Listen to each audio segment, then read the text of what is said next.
BMG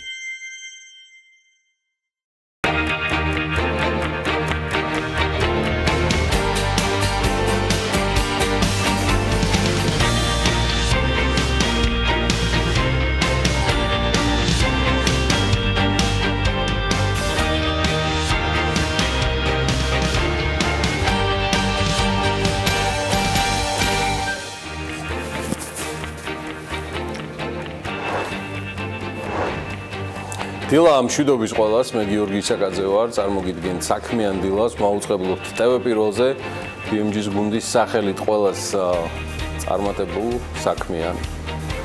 შემოსავლიან დღეს გისურვებთ. საქმიანი დილა იქოქება თქვენთვის. 1 მაისია დღეს და იდეაში წეველთა განკითხვის დღეს გათენდა.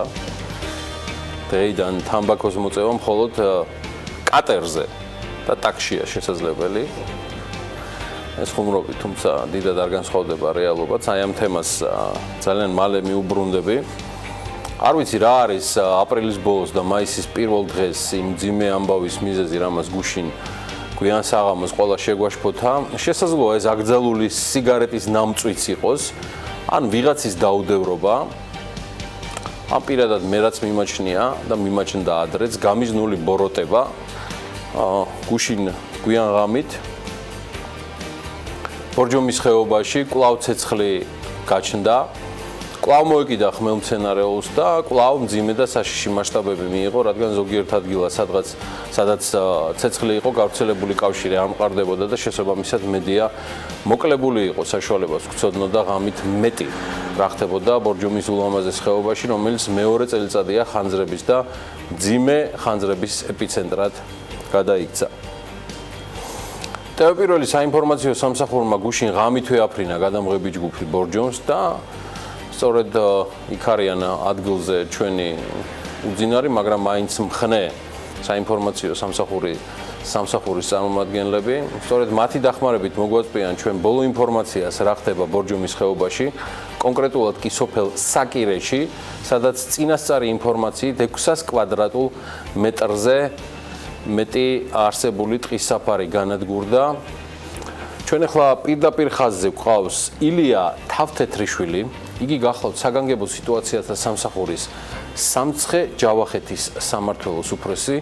სატელეფონო ჩართვით გვერდება ბატონი ილია და მე მას დილა მშვიდობისას უსურვებ. ბატონო ილია, მოგესალმებით. მოგესალმებით, დილა მშვიდობისა. ბატონო ილია, ბოლო ინფორმაცია რა არის რეალურად ხანძრიდან მოხდა თუ არა მისი ლოკალიზება რთული რელიეფიდან გამომდინარე და მისადგომებიდან, რომელიც რთული იყო გუშინ თქვენი სამსახურებისთვის მისაწვდომად. დიახ, მოგახსენებთ, რომ ვინაიდან გათვალისწინებით იმის რთული რელიეფია, რთულად მისადგომი ადგილები, მთელი ღამის მანძილზე სახანძრო სამშობლო ჯგუფი მუშაობდა, რათა არ მოხდარიყო ხანძრის გავრცელების საშიშროება არ ყოფილიყო. ამ ეტაპზე ადგილზე მობილიზებულია 65 მეხანძრე მაშველი. ისინი ინტენსიურად მუშაობენ და ამუშავებენ ხანძრის ცალკეულ კერებს. ხანძარი ძირითადად დაბალი წვა მიმდინარეობს, ანუ გავრცელების საშიშროება არც ახლა არ არსებობს. და არც ღამით ყოფილა, ხო, იდეაში ბატონილია, რომ გავრცელებულიყო უფრო მეტად. ანუ არ არის იმ მასშტაბის ხანძარი, ხო, ამ ეტაპზე რა თქვენ ინფორმაცია გაქვთ? არა, დიდი მასშტაბის არ არის ხანძარი, კონტროლირებადია და ძირითადად ცეცხლი უკიდია გამხმარ ხის ტოტებს და ხმელბალახს. გასაგებია. ანუ მე როგორც მივხვდი, დილიდან შეუძლია დანარჩენ საქართველოსაც მშვიდად იყოს, რომ ცეცხლის გავრცელების საშიშროება საკირეთის სხვა მიმართულებით არ არსებობს. კი, არ არსებობს ცეცხლის გავრცელების საშუალება, მეხანძრე მასშტაბები არ აძლევს საშუალებას გავრცელდეს ცეცხლი და შესაბამისად მუშაობთ ლოკალიზებისთვის და შემდეგ ლიკვიდაციისთვის. ბატონო, ბოლო კითხვა, რომ დაუბრუნდეთ თქვენს მიმდინარე თემას, ეს შესაძლოა პირდაპირ საგანგებო სიტუაციათა სამსახურის უფლება, მოვალეობა ან ვალდებულება არ არის, მაგრამ განიხილება თუ არა, შესაბამის თქვენ კოლეგა უწყებებთან ერთად ვერსია, რაიმე ბოროტი განზრახვისა ამ მოჭარბებულ ხანძრებთან დაკავშირებით ჯერ კიდევ შარშანდელიდან მოყოლებული უშვებთ თუ არა ამ ასე ვთქვათ შესაძლებლობას, რომ ეს შესაძლოა იყოს გამისნული დივერსია? სამწუხაროდ მე არ ვარ კომპეტენტური ამ საკითხთან დაკავშირებით. ამ ეტაპზე ვერ გაგცემთ ამაზე პასუხს, თქვა რა შეიძლება იყოს ხაზრის გაუმწვევი მიზეზი. ჩვენ ორიენტირებულები ვართ ახლა ამ ეტაპზე ხანძარი იქნეს ლოკალიზებული. ბატონ ილია, დიდი მადლობა თქვენი დროისთვის, რომ დილა ადრიან გამონახეთ დრო. სამცხე ჯავახეთის სამსახურის საგანგებო სიტუაციათა სამსახურის სამმართველოს უფროსი. ილია თრიშვილი ჩავაგვერთო ბორჯომის ხეობიდან. ჩვენ შევეცდებით, რომ გადაცემის ბოლოს კიდევ გითხრათ სიახლეები ბორჯომის ხეობიდან. სხვა შორის გადაცემის ბოლოს კიდევ ერთი ჩართვა გვექნება რეგიონიდან. თელარაგელანტია ესწრება ეროვნული ბანკის მონეტარული პოლიტიკის დღევანდელ სხდომას ზუგდიდში და გიორგი ენაცვალოს ჩემს უსაყვარლეს ძღაბს განსაკუთრებულად ჩაგვერთვება თავისი და ჩემთვისაც გამორჩეული კუთხიდან, სადაც მეც გავიგებ მონეტარულ პოლიტიკაზეც, სების ახალ რეგულაციებზეც და სხვა ბევრ დარჩენილ კითხვებზეც იმედი მაქვს და დარწმუნებული ვარ, რომ მივიღებთ პასუხებსაც. ამასობაში 2018 წლის მარტში წინა წლის შესაბამის პერიოდთან შედარებით მთლიანი შიდა პროდუქტის რეალურმა ზრდამ 5.6% შეადგინა. საქსტატის ინფორმაციით და ეს წინასწარი შეფასებაა, რასაც თქვენ ხედავთ, ქალბატონებო და ბატონებო, პირველი კვარტლის საშუალო ზრდა 5.2%-ია. უკეთესი სურვილი ნატურაც და მედიაში შესაძლებლო მოთხოვნაც ყოველთვის შეიძლება, თუმცა ამჯერად ამდვილად არ არის დასაწყისისთვის ცუდი სტატისტიკა. კარგი ამბის მედიისთვის წარსადგენად დიმიტრი ქუმსიშვილმა გუშინ მოკლე ბრიფინგიც გამართვა. კითხვებზე პასუხისათვის არ გაჩერებულა და იმედი ამისთვის მოიცლის. ეს კითხვები კი დაგვიგროვდა და ის ბევრია. გუშინდელი მისი განცხადებების მიხედვით კი მთლიანი შიდა პროდუქტის საშუალო ზრდამ თებერვალში, როგორც მოგახსენეთ, 5.9%, იანვარში იყო 4.4, მარტში 5.6% შეადგინა. მოусმინოთ პირველ ვიცე-პრემიერს. მიმდინარე წლის მარტში მთლიანი შიდა პროდუქტის ზრდაში მნიშვნელოვანი რეალური ზრდა დაფიქსირდა შემდეგ სფეროებში. ეს არის დამამუშავებელი მრეწველობა, ეს არის ტრანსპორტი, სოციალური და პერსონალური მომსახურების გაწევა და ასევე უძრავი ქონება. ქუმსიშვილის ინფორმაციით, მარტში გაზრდილია ტურიზმიდან შემოსავალი წლიურად 31%-ზე მეტით. თანხაში გამოხატული თქვენ რო იცოდეთ, ეს არის საუბარი 56 მილიონ დოლარზე მეტით, 56.300.000 დოლარი. და ჯამში ამ შემოსავალმა მთლიანობაში შეადგინა არც მეტი არც ნაკლები 236.9 მილიონი დოლარი. ტურიზმიდან მიღებულმა შემოსავლების წვლილმა ეკონომიკურ ზრდაში 3%-ს გადააჭარბა და 3.3% პუნქტი შეადგინა. ამასთან მიმდინარე წლის იანვარ-მარტში ტურიზმიდან შემოსავლები წლიურად 28.8%-ით გაიზარდა და 560.400.000 დოლარი შეადგინა. აი რაც შეეხება ვიზიტორების რაოდენობას, იანვარ-მარტში 15.9%-ით გაიზარდა და მან თითქმის 1.463.000 შეადგინა და მათ შორის ტურისტების რაოდენობა ჯამში შედარებისთვის არის 28%-ზე მეტით გაზრდილი. ესეთი ამბები არის ეკონომიკის სამინისტროსგან. მათაც დააინტერესებდა ჩვენ საქმიან მაყურებელსაც ამბავი იმისა, როგორ ვერწყალობს ბიზნესი, ბიზნეს სახლის ტენდერებს. საქართველოს მუნიციპალური განვითარების ფონდმა ბიზნესის სახლის კიდევ ერთი 71 მილიონიანი ტენდერი შეწყვიტა. ეს ტენდერი ფონდმა 2017 წლის 21 დეკემბერს გამოაცხადა. წინადადების მიღება ამჯერად 23 იანვარს დასრულდა, რომელიც კომპანია დაგი მოიგო და რამდენჯერმე გაუსაჩირეს, საბოლოოდ ჩაიშალა და თავიდან გამოცხადდება. საქართველოს მუნიციპალური განვითარების ფონდში აცხადებენ, რომ უწყება ბიზნეს სახლის ტენდერს წყვეტს და მათივე ინფორმაციით შეფასდა ორი კომპანია, ამხანაგობა ბიზნეს სახლი და როგორც გითხარით, კომპანია დაგი. ბიზნეს სახლმა ამხანაგობა ბიზნეს სახლის ტექნიკური დოკუმენტაციის შეუსაბამობის გამო მიიღო დისკვალიფიკაცია, რის შემდეგაც კომპანია დაგის სატენდერო დოკუმენტაცია მათ ორჯერ გაასაჩივრეს და სატენდერო კომისიამაც აუცილებლად მიიჩნია ამ პირობებში მეტი სიცხადის შეტანა, რაც ხელს შეუწყობს, როგორც აღნიშნავენ, ჯანსაღი კონკურენციის განვითარებას და უზრუნველყოფს შესყიდვების მონაწილეთა მიმართ პროპორციულ არადისკრიმინაციულ მიდგომასა და თანასწორ მოპყრობას. მოკლედ, მუნიციპალური განვითარების ფონდმა შეწყვიტა ელექტრონული ტენდერის პროცედურა და ახალი ტენდერი კი შეცვლილი პირობების შესაბამისად გამოცხადდება. ბიზნეს სახლი სახელმწიფოსა და ბიზნეს შორის თანამშრომლობის სრულიად ახლებურ მოდელს წარმოადგენდა, რომელიც ბიზნესისა და იურიდიული პირებისთვის სხვადასხვა სამინისტროსა და სახელმწიფო უწყებებში გაფანტული სერვისების ერთსივრცეში და ელექტრონულ პლატფორმაზე მიწოდებას ითვალისწინებს. მოკლედ ჯამში საუბარი იყო 600-ზე მეტ მომსახურებაზე, რომელსაც ბიზნესი დღეს სახელმწიფოსგან მიიყენებს და ყველა მათგანი ერთსივრცეში იქნებოდა ხელმისაწვდომი. მაგრამ ეს სივრცე ვერ შენდება. იმიტომ რომ რამდენჯერმე ჩაიშალა ეს ყველაფერი და როგორ ხერხდება რომ ბევრ საკითხში ბუნდოვანი თუნდაც ლამის ერთ-ერთი გამორჩეული ინოვატორული პროექტების განხორციელებაც ვერ მოხდა ამდენი წელიწადია თუნდაც ტენდერის სწორად დაორგანიზება ან დაგეგმვა მაშინ როცა დამოუკიდებლობის დღის აღნიშვნა 26 მაისს ლამის 9 საათით ადრე გვახსენდება და დაჩქარებული წესით ვითხოვთ დაფინანსების მიღებას და ამას ამტკიცებს კიდეც საქართველოს მთავრობა, რაც შეიძლება პომპეზურად აღვნიშნოთ დამსახურებულად საქართველოს დამოუკიდებლობის დღე, ჩემთვის პირადად აუხსნელია, რა არის ამ ტიპის რეფორმაზე უფრო მნიშვნელოვანი განსახორციელებლად, მე მართლაც არ მესმის.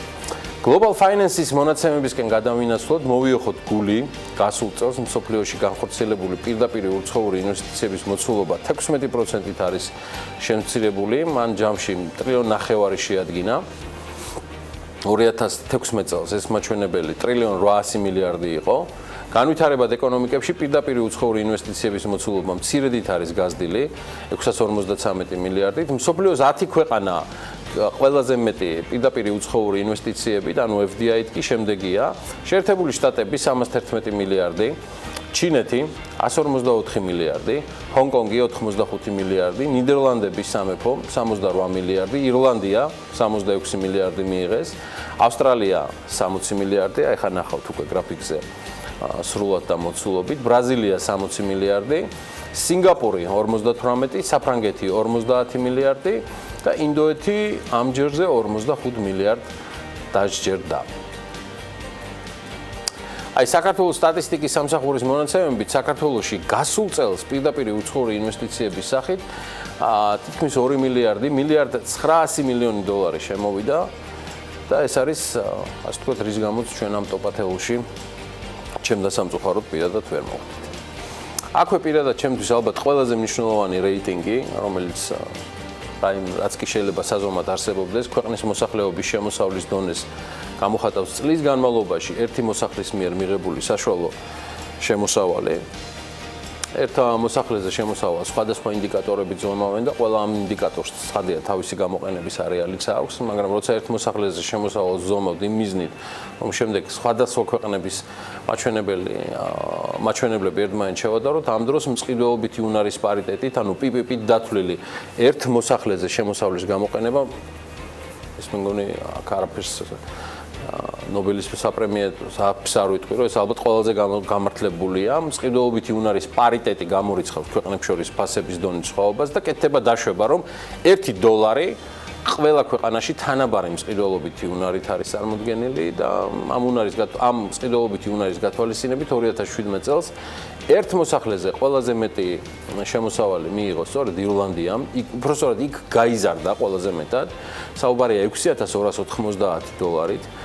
შემდეგ მოდის სინგაპური $4,802 და შემდეგ ლიბია $4,186, რაც ნუ განპირობებულია, იცით კარგად, შიდა არეულობების შემდეგ მშვიდობის ძალიან მყისიერი დამყარებით. შემოსავლების ტოპ 10 ქვეყნიდან 9 არის ძალიან მაღალ შემოსავლიანი ქვეყანა, ეს კი იმას მიანიშნებს, რომ მიუხედავად იმისა, რომ მაღალ შემოსავლიანი ქვეყნების ეკონომიკა პროცენტულად სწრაფად აღარ იზრდება, უკვე დაფიქსირებული მაღალი შემოსავლების საბაზისო ეფექტის და მოსახლეობის კლების გამო ერთ მოსახლეზე რეალური შემოსავალი ამ ქვეყნებში უფრო მეტად იზრდება, ვიდრე განვითარებად ქვეყნებში. მოდი საქართველოსაც გადავიდეთ, აი აქვე არის საქართველო და შედარებისთვის კარგად დაინახავთ იგივე ტოპ 3-იდან გამომდინარე, რომ საქართველოში ერთ სულ მოსახლეზე შემოსავალი არასრული 700 ანუ $694 გაიზარდა. კიდევ ერთხელ კვლავ PPP-ზეა საუბარი და ამ მაჩვენებლით საქართველოს მსოფლიოში 77 ადგილს იკავებს. 2017 წელს შემოსავალი ყველაზე მეტად ქუვეითში შემცირდა $2377, შემდგომ მოდის ეკვატორული გვინეა და ვენესუელა. ამასალას კიდევ უფრო დეტალურად და ისე როგორც კარგად გამოსდის ხოლმე ამ არაჩვეულებრივ წყვილს ანუკა ჯოხაძე და მარიამ ადამია ჩაშლიან საქმიანი დილის შემდეგ ბლოკში იდეაში არც სტუმრიანობას დავაკლებთ და საინტერესო თემებს. 1 მაისს დილას საქმიანად იწყებენ ვაზილ ჰუდაკი, გოგა მელიქიძე, კობა ცერცვაძე, ირაკლი ბებიაშვილი, ლელა პატეიშვილი და თამაზ დაუშვილი. დილა საქმიანია TV1-ზე.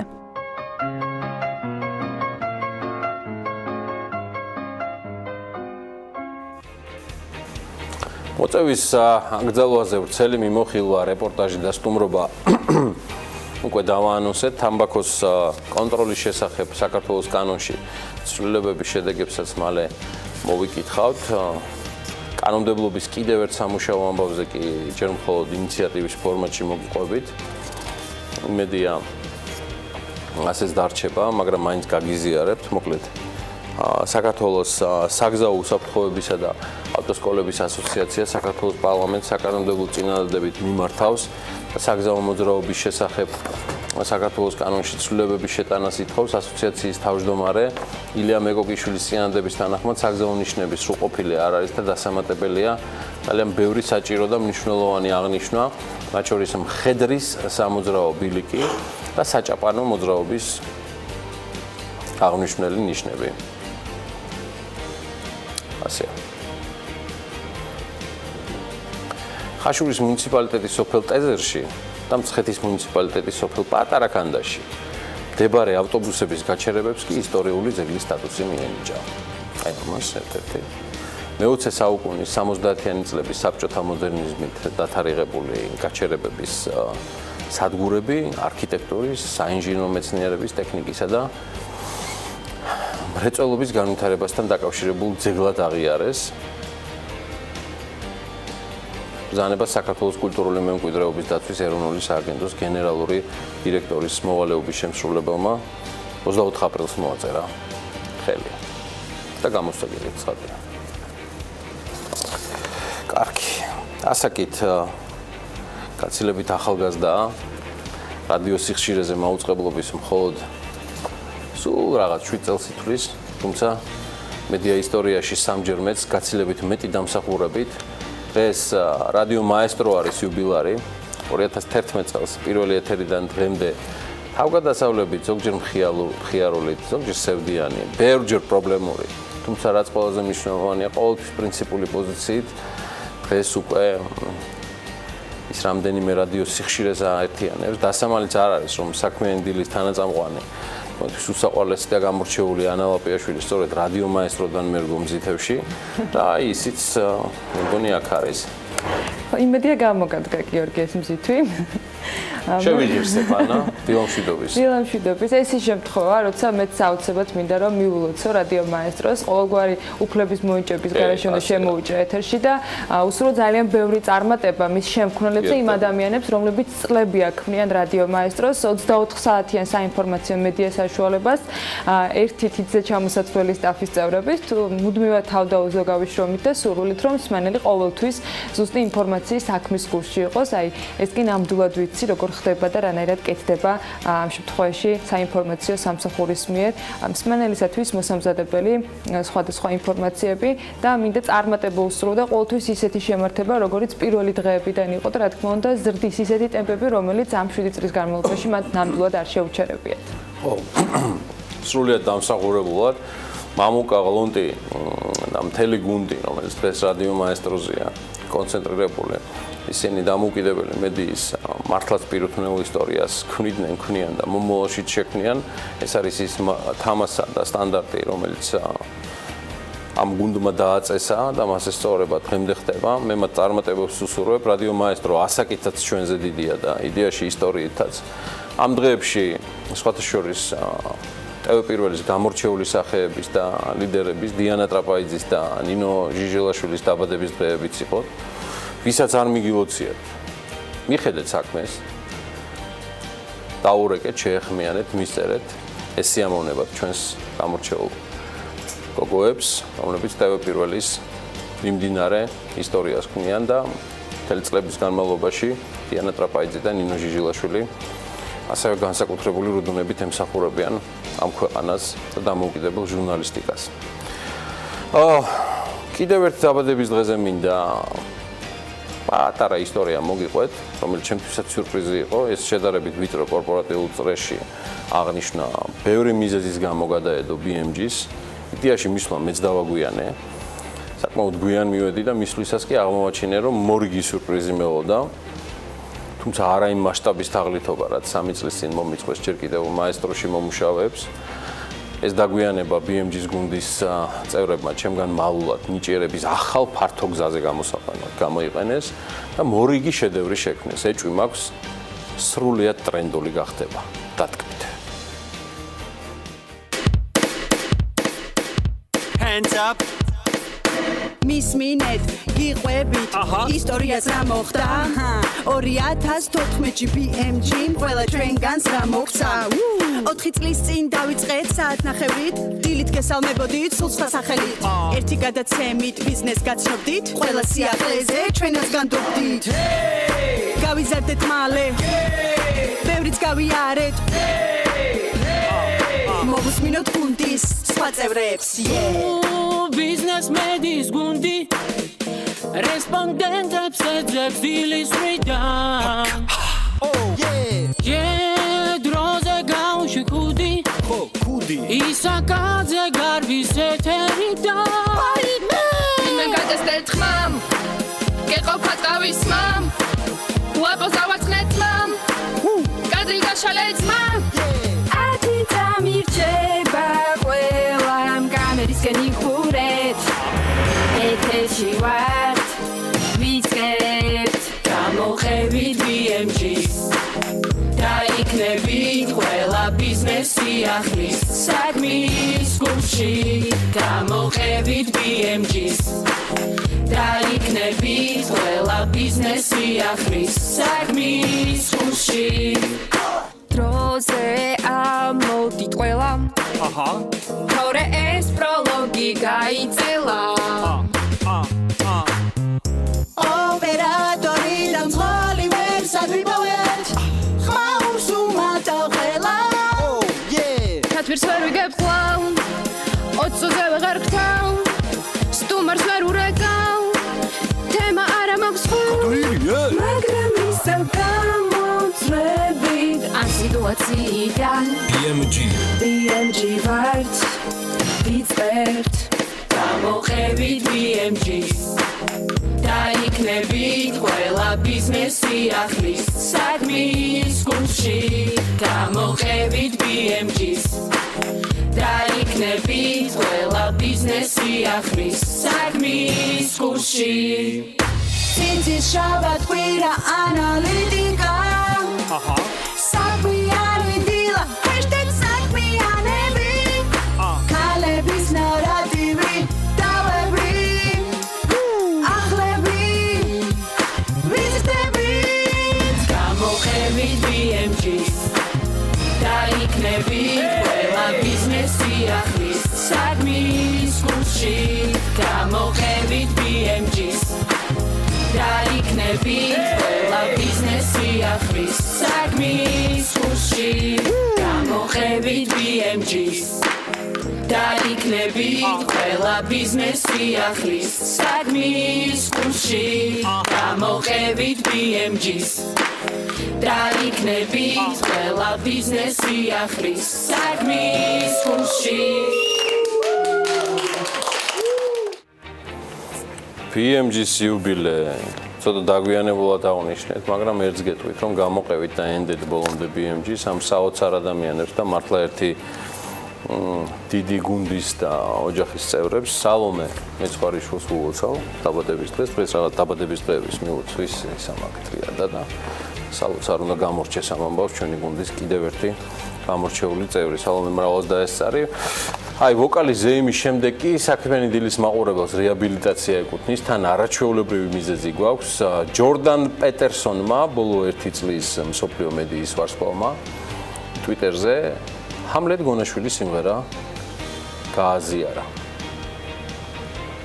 პეტერსონი კანადელი ფსიქოლოგია, კანადელი კლინიკური ფსიქოლოგია და მისი პირველი წიგნი რწმენის არქიტექტურა 1999 წელს გამოქვეყნდა. დღეისთვის მისი წიგნები Amazon-ზე ყველაზე მოთხოვნადია და ლექციაზე შესვლის ნებართვა გნებავთ ბილეთი $120-დან იწყება.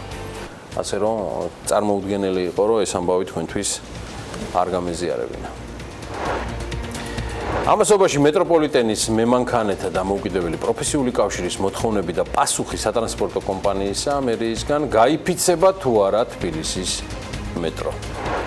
ჩინეთში ქართული პროდუქციის ექსპორტის შემცირება ძირითადად სპილენძის მადნის და კონცენტრატების ექსპორტის შემცირებაზე მოდის. ეკონომიკის სამინისტრო შესაბამის განმარტებას აკეთებს კლებად სტატისტიკაზე ჩინეთთან მიმართებაში და ილონ მასკის კომპანია ყოველ წუთიერად 11 არცნაკლები $6,500 კარგავს. ბლუმბერგმა ტესლას ზარალი სულ კაპიკ დათვალა.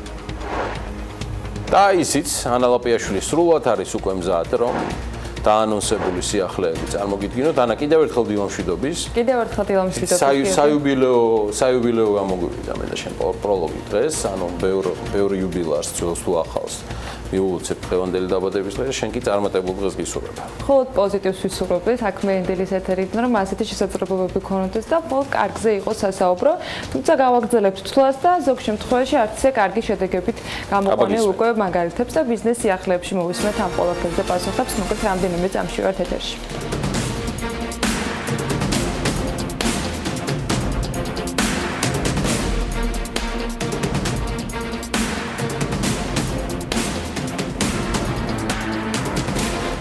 მეტროპოლიტენის მემანქანეთა დამოუკიდებელი პროფესიული კავშირი ერთობა 2013 3 მაისიდან გაფიცვას აანონსებს. მათი განცხადებით, თუ არ დაკმაყოფილდება მოთხოვნები, ფაქტობრივად მეტროს პარალიზება მოხდება. ამასთან თანამშრომლები გაგზავნია სატრანსპორტო კომპანიაში და ჯანდაცვის სამინისტროში განცხადებას, რომ უკვე ხუთშაბათიდან, ანუ სწორედ 3 მაისიდან მეტრო ფუნქციონირება შეწყვეტს.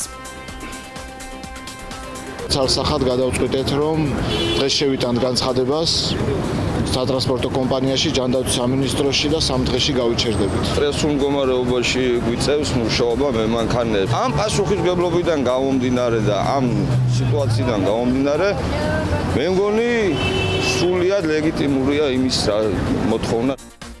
მემანქანეთა მოთხოვნას გუშინ თბილისის სატრანსპორტო კომპანია გამოეხმაურა. მათი განცხადებით, მოლაპარაკებების პროცესში სატრანსპორტო კომპანიამ კიდევ ერთხელ დააფიქსირა საკუთარი პოზიცია იმასთან დაკავშირებით, რომ ისინი არ განიხილავენ დასაქმებულთა ცალკეული ჯგუფისათვის ანაზღაურების გაზრდას. ვინაიდან ეს გამოიწვევს სამართლიან უკმაყოფილებას სხვა თანამშრომლებში.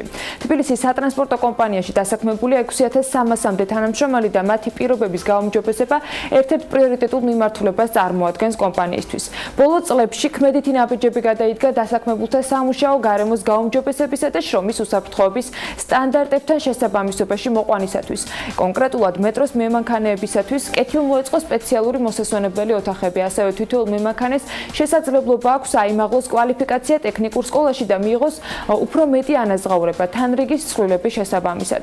კომპანიაში დაინერგა წელთა ნამსახურებისა და ღამის სამუშაოების ტარიფების ზრდა, რაც ასევე დადებითად აისახა თანამშრომლების შემოსავლებზე, განმარტავენ კომპანიაში და ასევე აღნიშნავენ, რომ თავად მეტროს მემანქანეების კონკრეტულ ჯგუფს უფრო მეტად უნდა მოუხდეთ გაითავისონ ის პასუხისმგებლობა, რაც მათ გააჩნიათ საზოგადოების წინაშე. თავის მხრივ სატრანსპორტო კომპანია აკეთებს ყველაფერს იმისთვის, რომ მემანქანეების გაფიცვა არ გამოიწვიოს მეტროს გაჩერება და ქალაქის მუნიციპალური ტრანსპორტის შეფერხება, აღნიშნულია გუშინ გავრცელებულ განცხადებაში. არსებული ეკონომიკური მდგომარეობიდან გამომდინარე რაიმე თანხების მატებაზე საუბარი შესაძლებელია, ეს უკვე მედიასთან თბილისის მერმა კახა კალაძემ განაცხადა, რომელმაც კომენტარი სწორედ 3 მაისს თბილისის მეტროპოლიტენის თანამშრომლების შესაძლო გაფიცვასთან დაკავშირებით გააკეთა.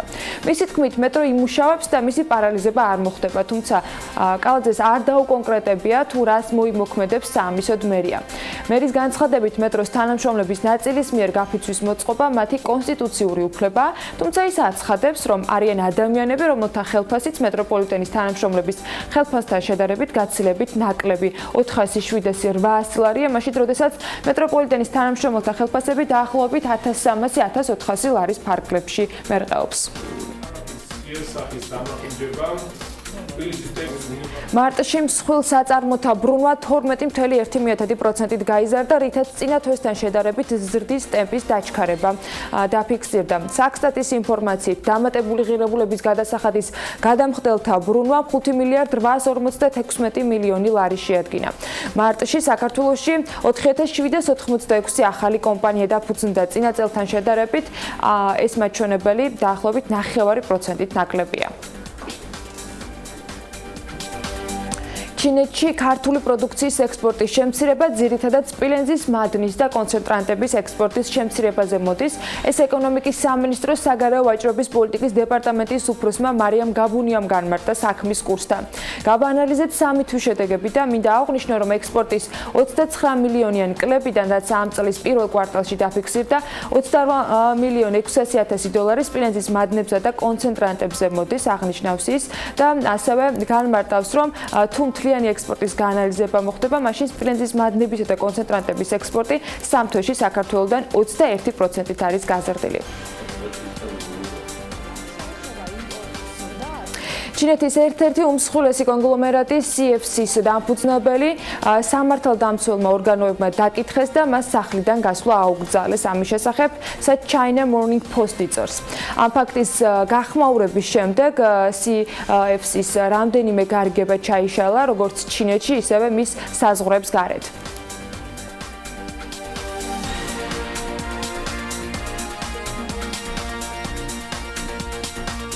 Bloomberg-მა კი Tesla-ს ზარალი დათვალა. სააგენტოს ინფორმაციით, მასკის კომპანია ყოველ წუთიერად $6500 კარგავს. მათი ცნობით, გასული წლის ბოლოს ავტომწარმოებელს $3.4 მილიონი ჰქონდა თავისუფალი ფულადი ნაკადის სახით, ვალი კი იყო $9.4 მილიონი. ამასთან უკვე 5 კვარტალია, რაც თავისუფალი ფულის სახსრები მინუსშია. ეს კი ცხადყოფს, რომ დამატებითი დაფინანსების გარეშე კომპანიას რესურსი უკვე 2018 წელს ამოეწურება.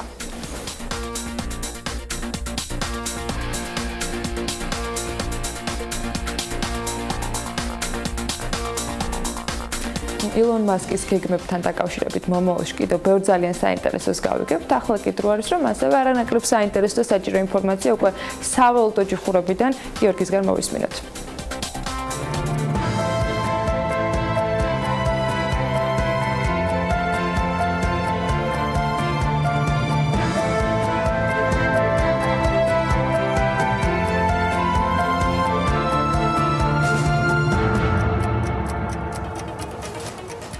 გუშინდელი ვაჭრობის შედეგად დოლარი გაუფასურდა, ანუ ლარი გამყარების ტრენდზეა, 2 ლარი და 45 თეთრი ღირს 1 დოლარი.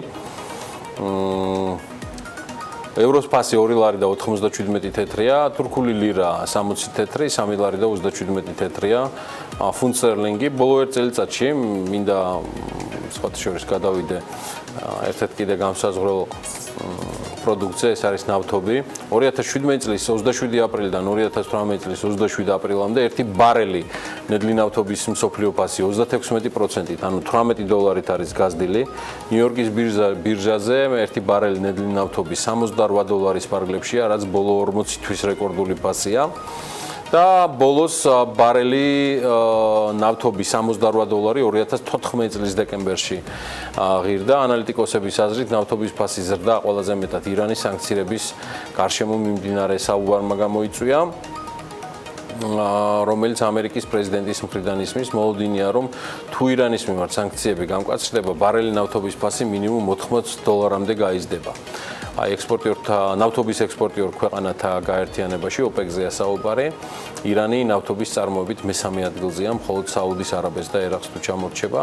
მარტის მონაცემებით ირანი დღეში საშუალოდ 3.8 მილიონ ნავთობს აწარმოებს და აწარმოებდა ნავთობის ფასის ზრდას,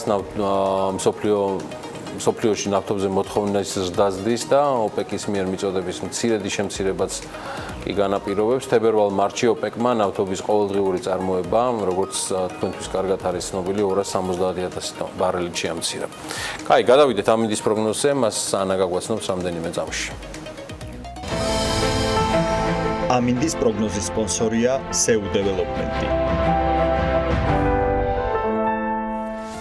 1 მაისია გაზაფხული კიდევ უფრო ძლიერი და რა თქმა უნდა ტემპერატურაც მომატებული. გარემოს ეროვნული სააგენტო კი გვატყობინებს, რომ ამინდი განპირობებული იქნება ამიერკავკასიის ჩრდილო-აღმოსავლეთიდან მოქმედი შედარებით ცივი ჰაერის მასების და სამხრეთიდან გავრცელებული თბილი ჰაერის მასების ურთიერთქმედებით. მოსალოდნელია დრო გამოშვებით ღრუბლიანობის მომატება. უმეტესად უნალექო ამინდი გველოდება, მაინც იქროლებს აღმოსავლეთის მიმართულების ქარი და ზოგან ძლიერადად. სოხუმში 27 გრადუსი იქნება, ბათუმში 20, ასევე ქობულეთში 20 გრადუსი და 25 გრადუსია მოსალოდნელი.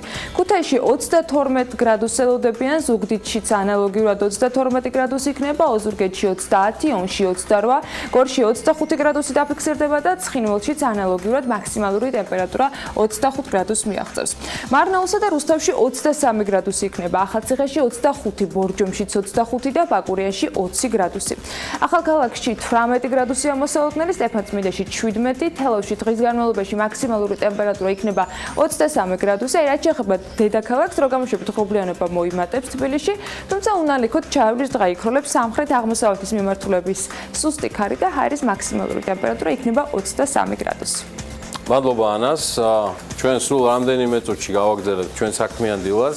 ძალიან მაგარი თემით ევროპის საინვესტიციო ბანკი იუბილარია. საქართველოსთვის კი ორჯერ იუბილარია, რადგან ზუსტად 60 წლიანი ისტორიის მქონე EIB საქართველოში 10 წლიან ძალიან მნიშვნელოვან იუბილეს აღნიშნავს.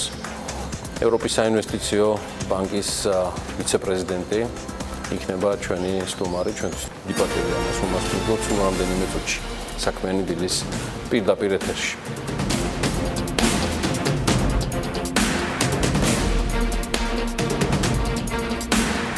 ევროპის საინვესტიციო ბანკი იუბილარია ზუსტად 60 წლიანი ისტორიის მქონე EIB საქართველოში წარმომადგენლობის ყოფნის 10 წლის იუბილეს აღნიშნავს. საზეიმო ღონისძიებების შორის კონსერვატორიაში დღეს საიუბილეო მიღებასთან ერთად, რა თქმა უნდა, საქმიანი ვიზიტებიც არის, რომელთანაც საინვესტიციო ბანკი ამ დროისათვის ქვეყნის მასშტაბით არის წარმოდგენილი. 2007 წლიდან დღემდე 21 პროექტია ეკონომიკის სფეროში დაფინანსებული.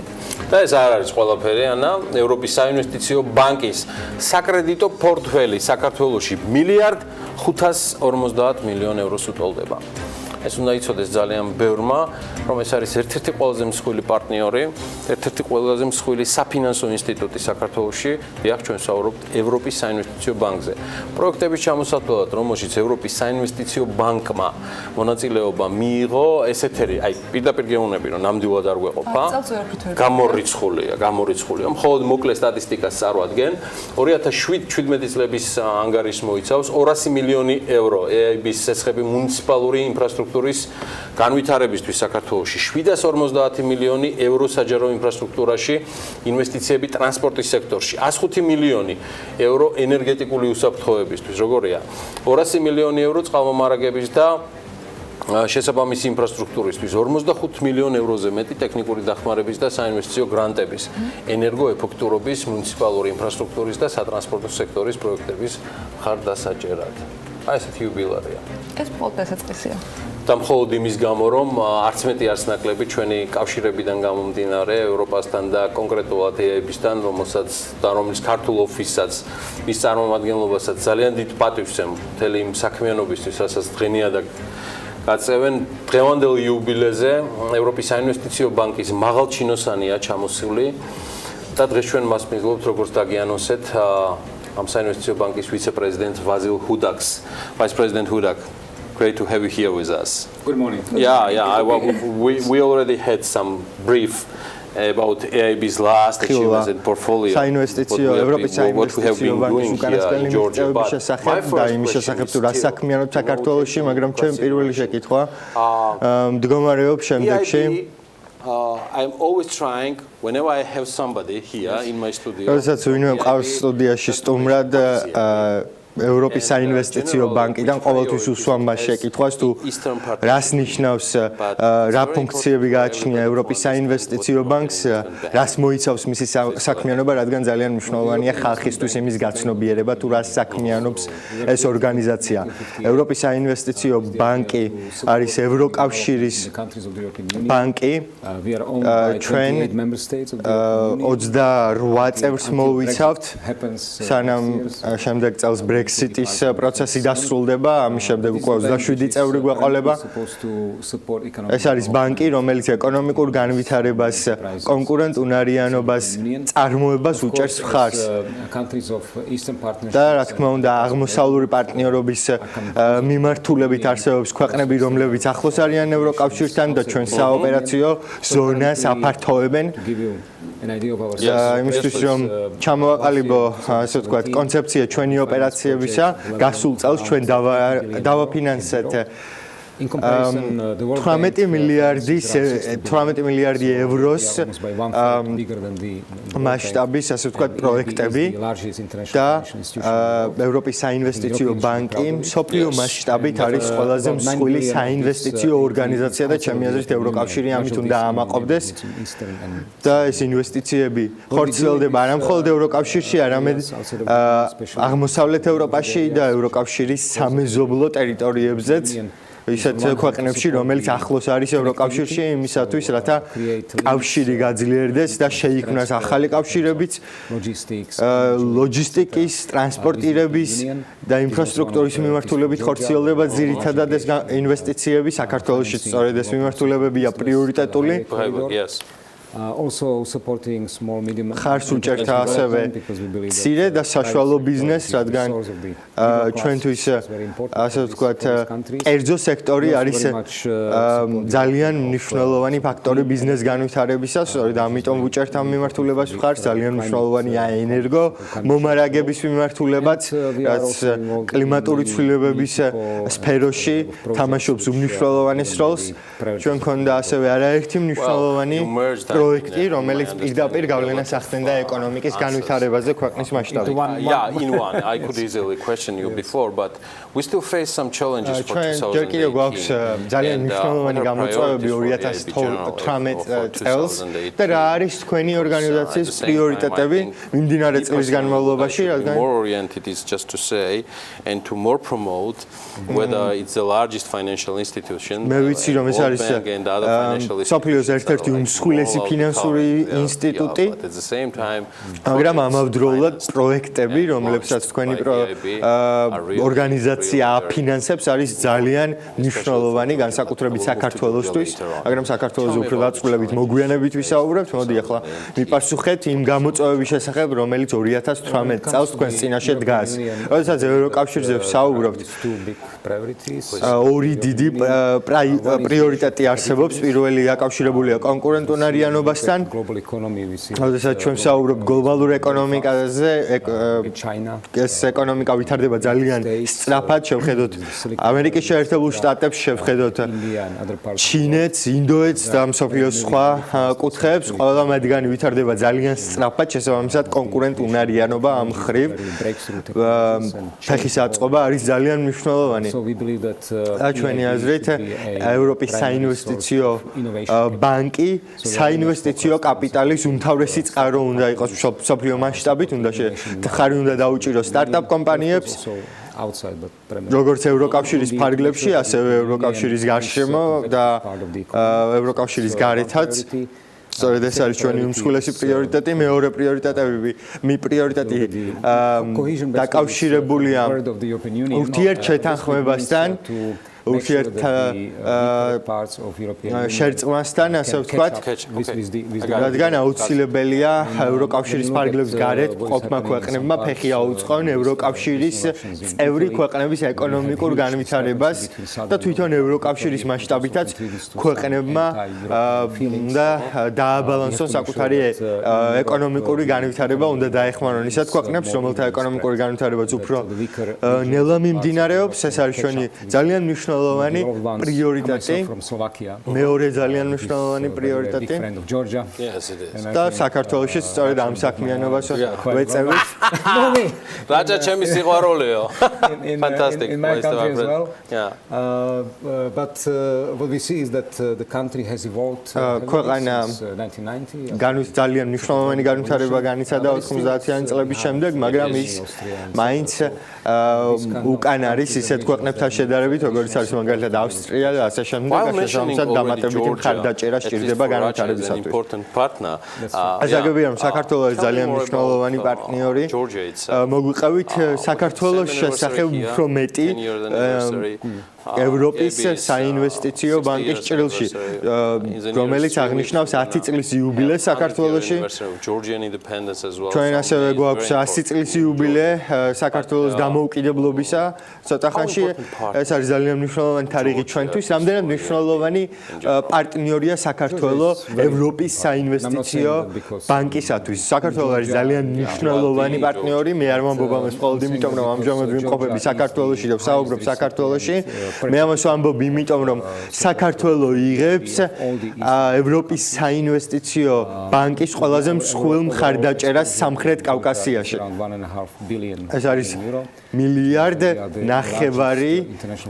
ევრო, რაც არის ძალიან დიდი მაჩვენებელი ფინანსური მხარდაჭერისა და ჩვენ ვაგრძელებთ კვლავ ინვესტირებას ამ ქვეყნის ფარგლებში. და ჩვენ გვაქვს საკმაოდ გრძელვადიანი პროგრამები, როგორც არის 20-50 60 წლიანი პროგრამები ქვეყნის ფარგლებში. ეს არის ძალიან კარგი ქვეყანა, რომელიც მოძრაობს ევროკავშირში გაწევრიანების მიმართულებით, ქვეყანა, რომელსაც გააჩნია რეგულაციები, რა თქმა უნდა, ყოველთვის შეიძლება უკეთესი აკეთება, უკეთესი პრაქტიკის დანერგვა და ჩვენ სწორედ ამ მიმართულებით ვმუშაობთ, რომ განვითარდეს ქვეყანა. ჩვენ მქონდა შეხვედრები გიორგი კვირიკაშვილთან და ბევრ სხვა მინისტრთან. ეს ძალიან დიდი წილი ამ მხარდაჭერის ამოდის პერსონალურ ურთიერთობებზე, ინდივიდუალურ დონეზე, როდესაც ენდობი ადამიანს მეგულისხმობს სამთავრობო წარმომადგენელს, შესაბამისად იზრდება ქვეყნის მხარდაჭერაც. ჩემი დამატებით შეკითხვაც სწორედ ამაში მდგომარეობდა. მე ვიცი, რომ თქვენ უახლოეს მომავალში გეგმავთ შეხვედრებს. Georgia for 2018, I mean, can we confirm that we're going to have some 2018 წლის საქართველოს ზოგადი სურათი რომ წარმოვიდგინოთ. შეიძლება თუ არა ვთქვათ, რომ დაგეგმილია უფრო აგრესიული ინვესტირების განხორციელება ქვეყნის ფარგლებში. და რამდენად პერსპექტიულია ეს წელი ქვეყნისათვის. Yes, you got to. It was. Yeah, I'm more than sure. 2018 we believe is going to be important. ჩვენი აზრით 2018 წელი იქნება ძალიან მნიშვნელოვანი წელიწადი. 400 million euro. დაახლოებით 400 მილიონი ევრომდე ინვესტირება მოხდება ქვეყნის მასშტაბით. So we plan to sign 250 million euro for the construction. ჩვენ გეგმავთ 250 მილიონი евро ინვესტირება მოახდინოთ ინფრასტრუქტურული მშენებლობების მიმართულებით. დაგვსურს წყნეთის გზის, ასე ვთქვათ, გახსნა. ეს არის ძალიან მნიშვნელოვანი გზა. But we also made yesterday with Kaha Kaladze. ჩვენ ასევე ვაწარმოებთ შეხვედრებს თბილისის მერთან კახა კალაძესთან. და თბილისში ვაპირებთ ძალიან მნიშვნელოვანი პროექტების განხორციელებას. საზოგადოებრივი ტრანსპორტის მოდერნიზება, ძველი თბილისის მოდერნიზება, ენერგეტიკული მომსახურების გაუმჯობესება მთელი ქალაქის მასშტაბით. ენერგეტიკული წყაროების ასე ვთქვათ გაძლიერება, ჰიდროელექტროსადგურების გაუმჯობესება და ასე შემდეგ და ჩვენ გვგეგმავთ სამეწარმეო საქმიანობების მხარდაჭერას, რა თქმა უნდა, საირიგაციო მიმართულებით პირველ რიგში სოფლის მეურნეობის მიმართულებით ეს ყველაფერი არის ძალიან შთამბეჭდავი და ჩვენ რა თქმა უნდა გავაგრძელებთ საქართველოში ინვესტირების განხორციელებას. შესაბამისად საქართველოს ქართულ ოფისს ძალიან ძიმე სამუშაოები ელის წინ დიახ შეიძლება ასეც ითქვას. At least next chance you're going to see all of us guys like on Instagram. მეკნებათ იმის შანსი რომ როდესაც ჩვენ Facebook-ზე ან Instagram-ზე გვნახავთ ერთად სებასტიანი წარმოადგენს საქართველოს ოფისს ევროპის საინვესტიციო ბანკისა და მათ აქვს ძალიან კარგად გაწერილი გეგმა, ძალიან კარგად გაწერილი პროგრამა. ჩვენთვის იყო დიდი სიამოვნება, თქვენი მასპინძლობა გისურვებთ წარმატებას თქვენს სამომავლო საქმიანობაში. და ჩვენ ძალიან მოხარულები ვართ რომ ვაანონსებთ თქვენს სამომავლო საქმიანობას პირდაპირ ეთერში. საქართველოს მთავრობის წარმომადგენლებს შეუერთდება, ვისთანაც ერთადაც ინგლისურად დავაგრძელებ, ვისთანაც ერთადაც გახსნეს წყნეთის გზას სულ რამდენიმე წუთში და ჩვენ ამასაც შემოგთავაზებთ უახლოეს მომავალში. რაც შეეხება ვაზილ ხუდაკთან საუბარს, რომელიც კიდევ ერთხელ შეგახსენებთ ევროპის საინვესტიციო ბანკის ვიცე-პრეზიდენტი გახლავთ, სულ მალე სრულ ვერსიას მასთან საუბრისას, როგორც ინგლისურ, ასევე ქართულ ენებზე ნახავთ ჩვენს ვებზე bm.g. კარგი, გავიდეთ რეკლამაზე, სტუმრებს გავაცილებ და სულ მალე დაგიბრუნდებით.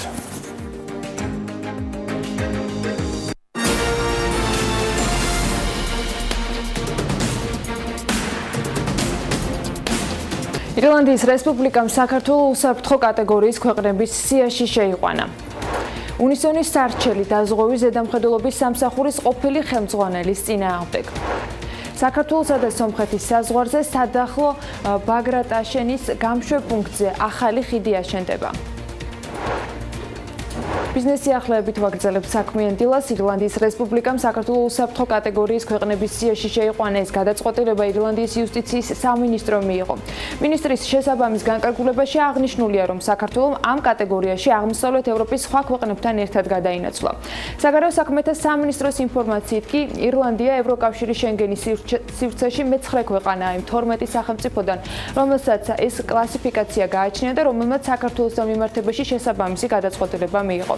გადაწყვეტილება კიდევ ერთხელ მეტყველებს დასავლელი პარტნიორების მხრიდან საქართველოში დემოკრატიული რეფორმების გზით ადამიანის ფუნდამენტური უფლებების დაცვის აღიარებაზე. ირლანდიის რესპუბლიკის მხრიდან უსაფრთხო ქვეყნების სიაში შეყვანის შედეგად საქართველოს მოქალაქეების თავშესაფრის განაცხადების განსახილველად გამოყენებული იქნება დაჩქარებული პროცედურა, რაც განაცხადის განხილვის ვადას შეამცირებს. უსაფრთხო ქვეყნად აღიარებული აქვს საქართველოს, ლუქსემბურგს, ბელგიას, ნიდერლანდებს, საფრანგეთს, ბულგარეთს, ავსტრიას, ლიხტენშტაინს და ისლანდიას. ირლანდიის რესპუბლიკის ეს გადაწყვეტილება ძალაშია 16 აპრილიდან განმარტავენ საგარეო საქმეთა სამინისტროში. სადაზღვევო კომპანია უნისონი დაზღვევის ზედამხედველობის სამსახურის ყოფილი ხელმძღვანელი სკოტე სულამანიძის წინააღმდეგ გამოდის. კომპანიაში აცხადებენ, რომ მისი კერძო სექტორში გადასვლა, საუბარია ახალ სადაზღვევო კომპანია ჰუოლინგ დაზღვევაზე, აჩენს რისკს, რომ კონფიდენციალური ინფორმაცია, რასაც ის ფლობს სადაზღვევო სექტორისგან კონკურენტების წინააღმდეგ იქნება გამოყენებული. ვფიქრობთ, ეს ნამდვილად ვერ ჩაითვლება რაღაც დადებით მომენტად სადაზღვევო სექტორისთვის, ვინაიდან გუშინდელი ჩვენი ზედამხედველი დღეს უკვე მოგვევლინა ერთ-ერთი ახლად გახსნილი ბანკის შვილობილი სადაზღვევო კომპანიის სახით ბაზარზე. ვფიქრობ, ეს მიწასთან ასწორებს თვითონ ზედამხედველის რეპუტაციას პირველ რიგში, ასევე დაუცველს ხდის სექტორს, იმიტომ რომ ჩვენ დღეს უკვე გვეშინია მონაცემების გაცვლა ჩვენ ზედამხედველთან, რომ ეს ინფორმაცია ხვალ რომელიმე სხვა სადაზღვევო კომპანიის ან კონკურენტის ხელში არ აღმოჩნდეს. მე გადავედი ბაზის ბანკში და არა ჰუოლინგში. სადაზღვევო კომპანიასთან თქვენ კავშირი არ გექნებათ? არა, მე გადავდივარ ბანკში. თავის პასუხს არ ვაპირებ და სხვა რაც უნდათ. უნისონის ხელმძღვანელისთვის მიუღებელია ის ფაქტი, რომ ისეთი მნიშვნელოვანი საკითხი კანონმდებლობით აბსოლუტურად დაურეგულირებელია და არანაირი შეზღუდვა სხვა რეგულირებადი სფეროებისგან განსხვავებით ამ კუთხით საქართველოში არ არსებობს. სხვა რეგულატორებთან მიმართებაში ბევრგან არის ჩანაწერი, რომელიც გარკვეულწილად არეგულირებს და ზღუდავს თუ როგორ უნდა მოხდეს კერძო სექტორი და რეგულატორში გადასვლა და როგორ შეიძლება რომ რეგულატორიდან წასული ხელმძღვანელი კადრი მით უმეტეს აღმოჩნდეს ან რამდენ ხანში კერძო სექტორში. რომ არ მოხდეს კონფიდენციალური ამ შემთხვევაში ინფორმაციის გადინება, იყოს სექტორი დაცული და ამან რაიმე ზიანი არ მიაყენოს. სამწუხაროდ ჩვენ ასეთ ჩანაწერს ამ შემთხვევაში ვერ ხედავთ. სადაზღვევო ასოციაციის ხელმძღვანელი დევი ხეჩინაშვილი მიიჩნევს, რომ დაზღვევის ზედამხედველობის სამსახური უფლებებით და კლასიკური გაგებით რეგულატორი არ არის და უმჯობესია, თუ მას სტატუსი აუმაღლდება. ეს კი თავის მხრივ ნიშნავს შეზღუდვებსაც თანამდებობის პირებისა და თანამშრომლებისათვის. მისი თქმით, კადრების გადადინება დაზღვევის სამსახურიდან კერძო სექტორში და პირიქით საკმაოდ ხშირია, რაც მისი აზრით არასწორი პრაქტიკაა. ფიქრობ, რომ ეს შესაძლებელია და ჩვენი ზედამხედველიც კარგია, რომ რეგულატორის დონემდე აიწიოს, მიენიჭოს უფლებები, რეგულატორის მსგავსი ძალიან მცირეა ის განსხვავება, რომელიც არსებობს და შემდგომში დაემკვიდრება, რომ რეგულატორის წესებს, მათ შორის კერძო სექტორში გადასვლა გადმოსვლის წესებსაც. საქართველოსა და სომხეთის საზღვარზე სადახლო ბაგრატაშენის გამშვებ პუნქტზე ახალი ხიდი აშენდება.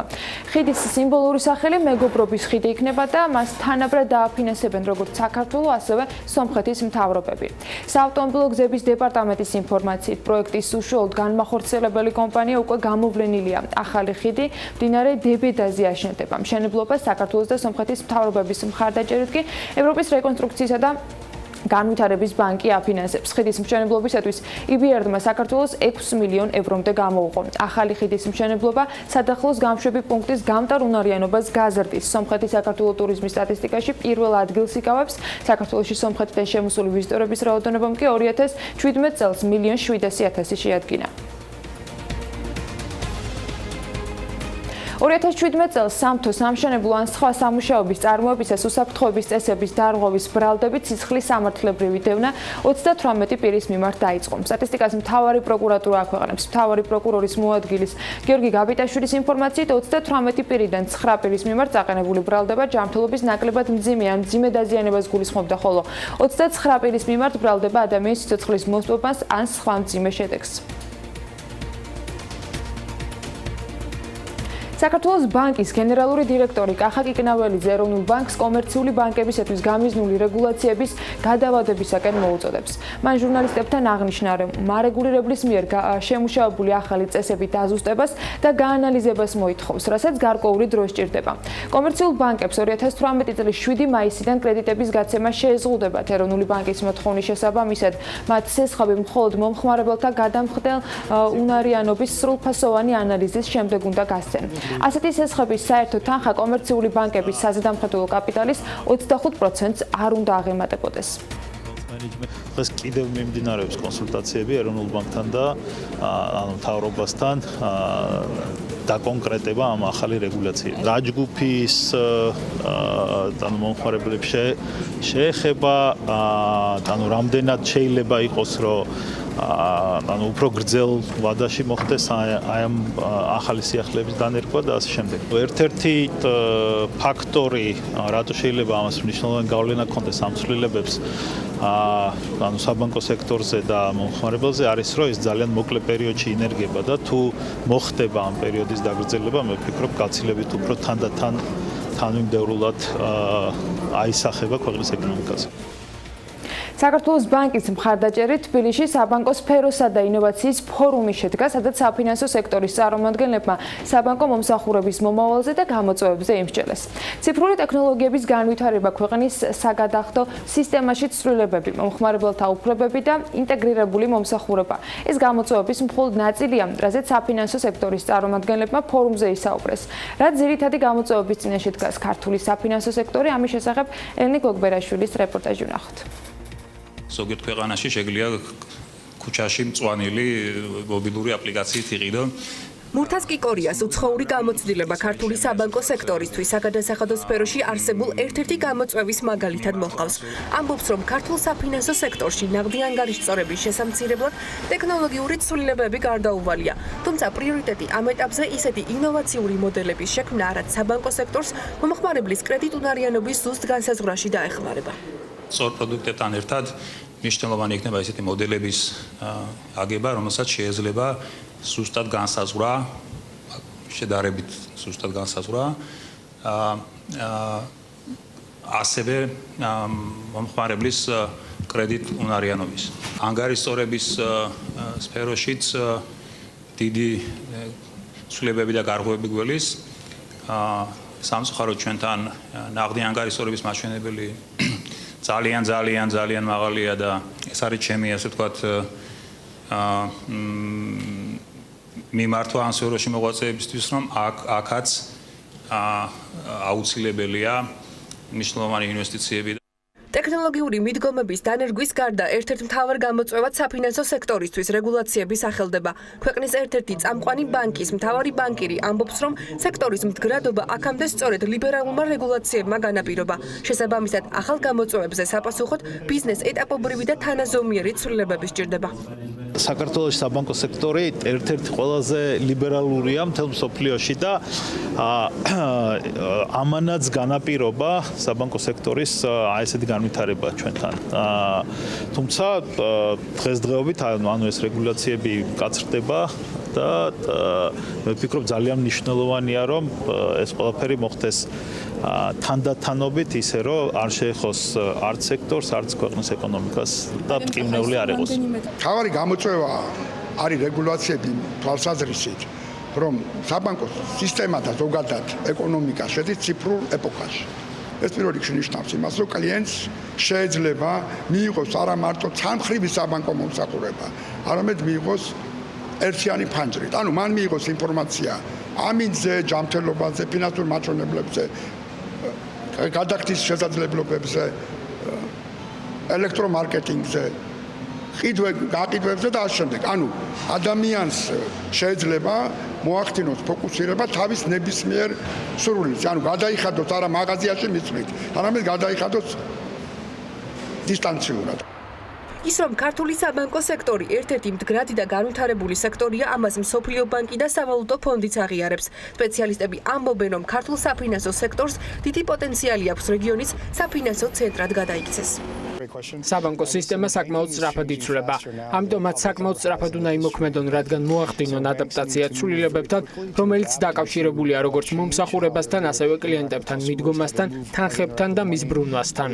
ჩვენ გვყავს ამივართულებით ლიდერები, რომელსაც შეუძლიათ უკვე და არიან მზად, რომ მეზობელი ქვეყნების, სომხეთის, აზერბაიჯანის, რუსეთის, თურქეთის, ყაზახეთის და შუა აზიის შეიძლება სხვა რესპუბლიკების თანხებით იყოს აკუმულირებული საქართველოში, რომელიც მისცემს ქართულ ბანკებს საშუალებას, რომ გაზარდოს დაფინანსება ქართული რეალური სექტორის. და მნიშვნელოვანია, რომ ამ მიმართულებით ციფრული ეკონომიკა ახალ სიმაღლეებზე ავიდეთ, სხვანაირად ეს მოზიდვები შეუძლებელი იქნება. ციფრული ტექნოლოგიების განვითარება, ქვეყნის საგადასახადო სისტემაში ცვლილებები, მომხმარებელთა უფლებები და ინტეგრირებული მომსახურება. ეს გამოწვევების მხოლოდ ნაწილია, რასაც ქართულმა საფინანსო სექტორმა მომავალში სათანადოდ უნდა უპასუხოს. ესეთი ამბებია, მოკლედ ძალიან საინტერესო ამბები მიდის საბანკო სექტორში და როგორც გითხარით, დღეს ჩვენ შევეცდებით, რომ რაც შეიძლება მეტ კითხვებს პასუხი უკვე გადაცემის ბოლოსკენ თელარა გელონტიას ჩართვისას გავცეთ პასუხები. ეს შანსი გვეძლევა გამომდინარე იქიდან, რომ დღეს საქართველოს ეროვნული ბანკის მონეტარული პოლიტიკის კომიტეტის გასვლითი სხდომა სწორედ ზუგდიდში ტარდება და მას ცხადია BMG-ც ესწრება. მანამდე კი Forbes-ში საერთაშორისო სავალუტო ფონდის მონაცემებზე დაყრდნობით დავანონსე კიდეც ზუსტად იმ ქვეყნების სია გამოაქვეყნა და შეადგინა, რომლის მოსახლეობის შემოსავლები იზრდება ყველაზე მეტად. ანუ ერთ-ერთი ყველაზე მნიშვნელოვანი ამ შემთხვევაში ფაქტორი და განსაზღვრელები საიმისოდ, თუ როგორ იზრდება ქვეყნის კონკრეტულად მოსახლეობის შემოსავლები, ანუ ეგრეთ წოდებული საუბარია GDP-ს და PPP-სთან მიმართებაში. რა ფაქტორებმა განაპირობა და რომელი ქვეყნები ლიდერობენ ამ კუთხით? ამ თემას თავი კვლავ ამ არჩეულებრივმა წყვილმა მარიამ ადამიანს და ანუკა ჯოხაძის სახით მოუყარეს თავი. სწორედ ისინი წარმოგვიდგენენ დღევანდელ ანალიტიკას, ვიდრე გოგა მელიქიძე ჩაგვერთვება გალტენ-ტაგარტის სათაო ოფისიდან. ანუკა მარიამ, დილა მშვიდობის. მშვიდობის გიორგი, სანამ მუშაობთ ფაქტორებზე და ზრდის მიზეზებზე ვისაუბრებთ, მანამდე გეტყვით, რომ 2012 წელს ერთსულ მოსახლეზე შემოსავალი ყველაზე მეტად ირლანდიაში 6290 ამერიკული დოლარით გაიზარდა და ჯამში 75638 ამერიკული დოლარი შეადგინა. აქვე დავამატებ იმასაც, რომ ირლანდიის ეკონომიკა ბოლო 10 წლეულებში განსაკუთრებულად გაიზარდა და მისი ძირითადი შემოსავალი სხვა ქვეყნებთან დაფუძნებული კომპანიებისგან მოდის. გარდა ამისა, ირლანდია მსოფლიოს უმდიდრესი ქვეყნების ათეულში ხვდება, თუმცა ამ ეტაპზე მე-7 ადგილს იკავებს და ეკონომიკური ზრდის ერთ-ერთ ყველაზე ეფექტიან მოდელსაც ქმნის მსოფლიოში. ირლანდიის შემდეგ ერთსულ მოსახლეზე შემოსავალი 4800 ამერიკული დოლარით სინგაპურში გაიზარდა. სინგაპური სიდიდით მსოფლიოში ერთ-ერთი ყველაზე პატარა ქვეყანაა, რომლის ყველაზე დიდი წილიც დედაქალაქზე მოდის. ასევე სინგაპური მსოფლიოში ერთ-ერთ ყველაზე მჭიდროდ დასახლებულ ქვეყანად მიიჩნევა, თუმცა ქვეყანაში ამის მიუხედავად ცხოვრების ხარისხი მაინც საგრძნობლად მაღალია.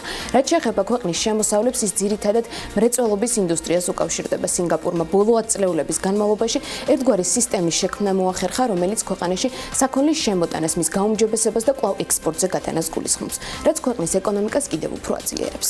ანუკა, ალბათ ამით ახმები, რომ სამოქალაქო ომისა და ნავთობზე ფასების დაცემის გამო 2010 წლიდან 2016 წლამდე ლიბიის მოსახლეობის შემოსავლები თითქმის განახევდა. ლიბიაში 2017 წლიდან წინა წლებთან შედარებით მშვიდობა დამყარდა და ფაქტობრივად შეიძლება ითქვას, რომ ეკონომიკა აღდგენა დაიწყო. ერთსულ მოსახლეზე შემოსავლები კი 4186 ამერიკული დოლარით გაიზარდა და 75528 ამერიკული დოლარი შეადგინა. შესაძლოა გონია, რომ ლუქსემბურგი ევროპის ყველაზე პატარა ქვეყანაა, თუმცა ის ბევრად უფრო დიდია ვიდრე მონაკო, ანდორა ან ლიხტენშტეინი. ლუქსემბურგში უმუშევრობის დონე საგრძნობლად დაბალია და ისიც შეიძლება ითქვას, რომ ეკონომიკა წლიდან წლამდე სულ უფრო იზრდება. ბოლო მონაცემებით ლუქსემბურგში ერთსულ მოსახლეზე შემოსავლები 3087 ამერიკული დოლარით გაიზარდა და 106374 ამერიკული დოლარი შეადგინა. ქვეყანაში განსაკუთრებით განვითარებულია რამდენიმე მსხვილი ინდუსტრია, საიდანაც აღსანიშნავია საბანკო სექტორი. ასევე ლუქსემბურგის ეკონომიკაში მნიშვნელოვან როლს ფოლადის და რეზინის წარმოებაც თამაშობს. ლუქსემბურგის შემდეგ ჰონკონგში უნდა გადავინაცვლოთ, სადაც შემოსავლები ერთსულ მოსახლეზე 3048 ამერიკული დოლარით გაიზარდა. ქვეყნის შემოსავლების ძირითად წყაროს საფინანსო სექტორი, ტექნოლოგიები, ტურიზმი და ვაჭრობა წარმოადგენს. განათლების სისტემის ხარისხითა და სიცოცხლის საშუალო ხანგრძლივობით ჰონკონგი მსოფლიოს მოწინავე პოზიციებს იკავებს. ასევე დავამატებ იმასაც, რომ ქალაქში შესაძლებელია უამრავი ცათამბჯენის ხილვა და უმაღლეს დონეზეა განვითარებული მუნიციპალური ტრანსპორტიც. მალტას კი მიმდინარე წელს ექსპერტები ეკონომიკურად კიდევ უფრო გაწილიერებას უწინასწარმეტყველებენ, რაზეც ერთსულ მოსახლეზე შემოსავლების ზრდაც მეტყველებს. საერთაშორისო სავალუტო ფონდის მონაცემებით ის 2425 ამერიკული დოლარით გაიზარდა. საერთო მაჩვენებელი კი 41945 ამერიკულ დოლარს გაუტოლდა. საინტერესოა ისიც, რომ ქვეყანაში რამდენიმე თვის წინ ტურისტების რაოდენობაც გაიზარდა. შესაბამისად, ქვეყანამ ამ კუთხით მუშაობა კიდევ უფრო გააძლიერა. რაც შეეხება უკვე ნიდერლანდებს, ერთსულ მოსახლეზე საშუალო წლიური შემოსავალი 2386 ამერიკული დოლარით გაიზარდა, რაც გარკვეულწილად ეკონომიკის ზრდასა და დაბალ ინფლაციას უკავშირდება. ეკონომიკის ზრდის ტემპის ზრდას კი ძირითადად ევროკავშირში ეკონომიკური სიტუაციის გაუმჯობესებას უკავშირებენ. მაღალგანვითარებული ქვეყნის ეკონომიკა ძირითადად მომსახურებაზე, მრეწველობაზე, მშენებლობასა და სოფლის მეურნეობაზე მოდის. მოსახურების დარგი ყველაზე დიდი მნიშვნელობა აქვს მომსახურების დარგში ტრანსპორტს, კავშირგაბმულობას, მეცნიერულ და საკონსტრუქტორო საქმიანობას, ასევე ტურიზმსა და განათლებას ენიჭება ასევე ყველაზე დიდი როლი. ლიტვის ეკონომიკის მთავარი მამოძრავებელ ძალად კი ზღვაოსნობა და თევზჭერა მიიჩნევა, რომელიც განსაკუთრებულად კარგად არის ამ ქვეყანაში განვითარებული. ლიტვის შემოსავალი ერთსულ მოსახლეზე მნიშვნელოვნად 2202 ამერიკული დოლარით გაიზარდა, საერთო რაოდენობამ კი 32299 ამერიკული დოლარი შეადგინა. ლიტვამ 2017 წელს განსაკუთრებული ზრდა ექსპორტის მიმართულებითაც აჩვენა, სადაც მნიშვნელოვანი ადგილი მომსახურების სექტორზე მოდის. ანუკა, გადავინაცვლოთ სლოვენიაში, სადაც საბანკო სექტორი 2012 12-13 წლებში კრიზისი განიცდიდა, თუმცა 2017 წელს ქვეყნის GDP 5%-იანი ზრდა აჩვენა, რაც ბოლო 10 წლის განმავლობაში ყველაზე მაღალი ნიშნულია, თუმცა საერთაშორისო სავალუტო ფონდის წინასწარი პროგნოზით შეგვიძლია ვთქვათ, რომ მიმდინარე წელს ზრდა 2.5%-ით შენელდება. ქვეყანაში დასაქმებულთა ყველაზე მეტი წილი მომსახურების სექტორზე მოდის და საერთო რაოდენობის 65.5%-ს შეადგენს. ქვეყანა გამოირჩევა განათლებული სამუშაო ძალითა და განვითარებული ინფრასტრუქტურით, ასევე მის უპირატესობად შეიძლება ჩაითვალოს ისიც, რომ მდებარეობს რამდენიმე მთავარი სატრანსპორტო გზის გადაკვეთის ადგილზე, თუმცა მეორე მხრივ გამოირჩევა პირდაპირ უცხოური ინვესტიციების სიმცირით. ასევე შემოსავლების ზრდით ტოპ 10 ქვეყნის რეიტინგში ტაივანის დასახელდა, რომლის ეკონომიკა 2017 წელს 2166 ამერიკული დოლარით გაიზარდა. შემოსავლების ზრდით ტოპ 10 ქვეყნიდან თქვენ შეამჩნევთ, რომ 9 მაღალ შემოსავლიანი ქვეყანა, რაც იმაზე მიანიშნებს, რომ მიუხედავად იმისა, რომ ქვეყნების ეკონომიკა პროცენტულად სწრაფად აღარ იზრდება, ერთ მოსახლეზე რეალური შემოსავალი ამ ქვეყნებში უფრო მეტად გაიზარდა, ვიდრე განვითარებად ქვეყნებში. რაც შეეხება საქართველოს, 2017 წელს ერთ სულ მოსახლეზე შემოსავალი 694 ამერიკული დოლარით გაიზარდა და ის ბოლო მონაცემებით მსოფლიოში 77 ადგილზეა. საერთაშორისო სავალუტო ფონდი ტოპ 10-თან ერთად იმ ქვეყნების ჩამონათვალსაც ავრცელებს, სადაც შემოსავალი ყველაზე მეტად შემცირდა. ამ შემთხვევაში კი ქუვეითი, ეკვატორული გვინეა და ვენესუელა გამოიკვეთა. მადლობა არაჩვეულებრივი ანალიტიკისთვის ხოუებს. წარმატებები BMG-ს და წარმატებები მარიამ ადამიას და ანუკა ჯოხაძეს. და სულ რამდენიმე წამში უკვე მექნება პატივი წარმოგიდგინოთ გოგა მელიქიძე, რომელიც თითქმის უკვე მზად არის საიმისოდ, რომ გალტენ ტაგარტის სათავო ოფისიდან ჩაგვერთოს.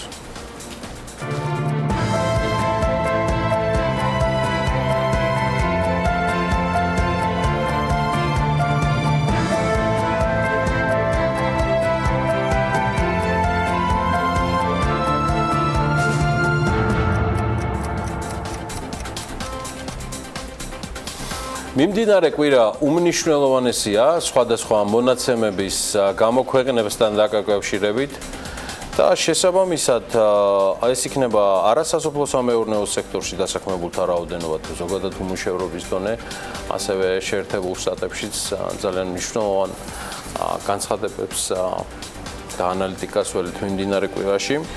ეს ყველაფერი თამოსაყრელია და თან უნდა ვიცოდეთ, რა ძირითადი ტრენდები არის მსოფლიო ბირჟებზე და აი ამას სწორედ ვინ თუ არა გოგა მელიქიძე, გალტენ ტაგარტის საბირჟო მიმართულების ხელმძღვანელი, საბროკერო მიმართულების ხელმძღვანელი გვერდება ტრადიციულად სამშაბათს დილით გალტენ ტაგარტის სათავო ოფისიდან. კვირა საკმაოდ მნიშვნელოვანი და საინტერესო გველის და მე დარწმუნებული ვარ გოგა ყველაზე ლაკონურად და თავს მოუყრის ყველა ძირითად მიმართულებას, მე მას მივესალმები და წარმატებულ ეთერს ვსურვებ გოგა. დილა მშვიდობისა, გიორგი, მოგესალმები, მივესალმები ტელემაყურებელს.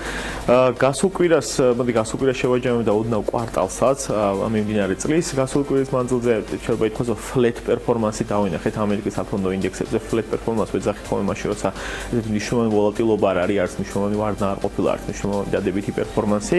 ძირითადი ინდექსები, ესე ვთქვათ, გარკვეულ მოკლე მონაკვეთში ვითარდებოდნენ თავიანთი ფასის.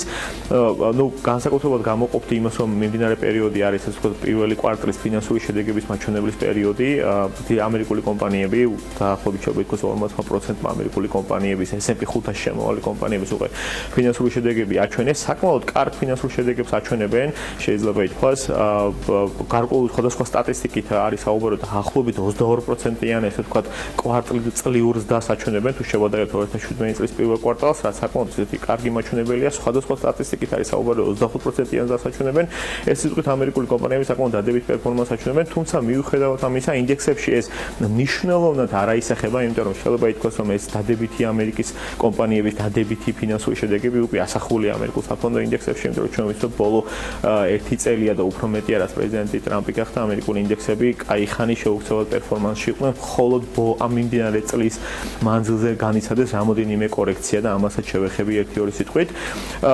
რაც შეეხება ის, რომ დაუბრუნდე ამერიკულ კომპანიების ფინანსურ შემომგებიანობას, ყველაზე კარგი ფინანსური მომგებიანობა შეიძლება ითქვას, რომ ტექნოლოგიური კომპანიები აჩვენებენ, ზოგადად ტექნოლოგიური კომპანიები გვაუცებენ თავიანთი ბიზნეს გამვითარებით და ამავდროულად ინოვაციებით და ამას ემატება მათი ფინანსური შედეგებიც. Facebook-ს აქციები მის მიერ 20% დავარდა, 9%-ით გამოასწორა პერფორმანსი, რაც ზუკერბერგი სენატის ესე ვთქვათ წინაშე წარსდგა და მის მიერ ფინანსური შედეგები დადეს 9%-იანი ესე ვთქვათ დადებითი პერფორმანსი ჰქონდა.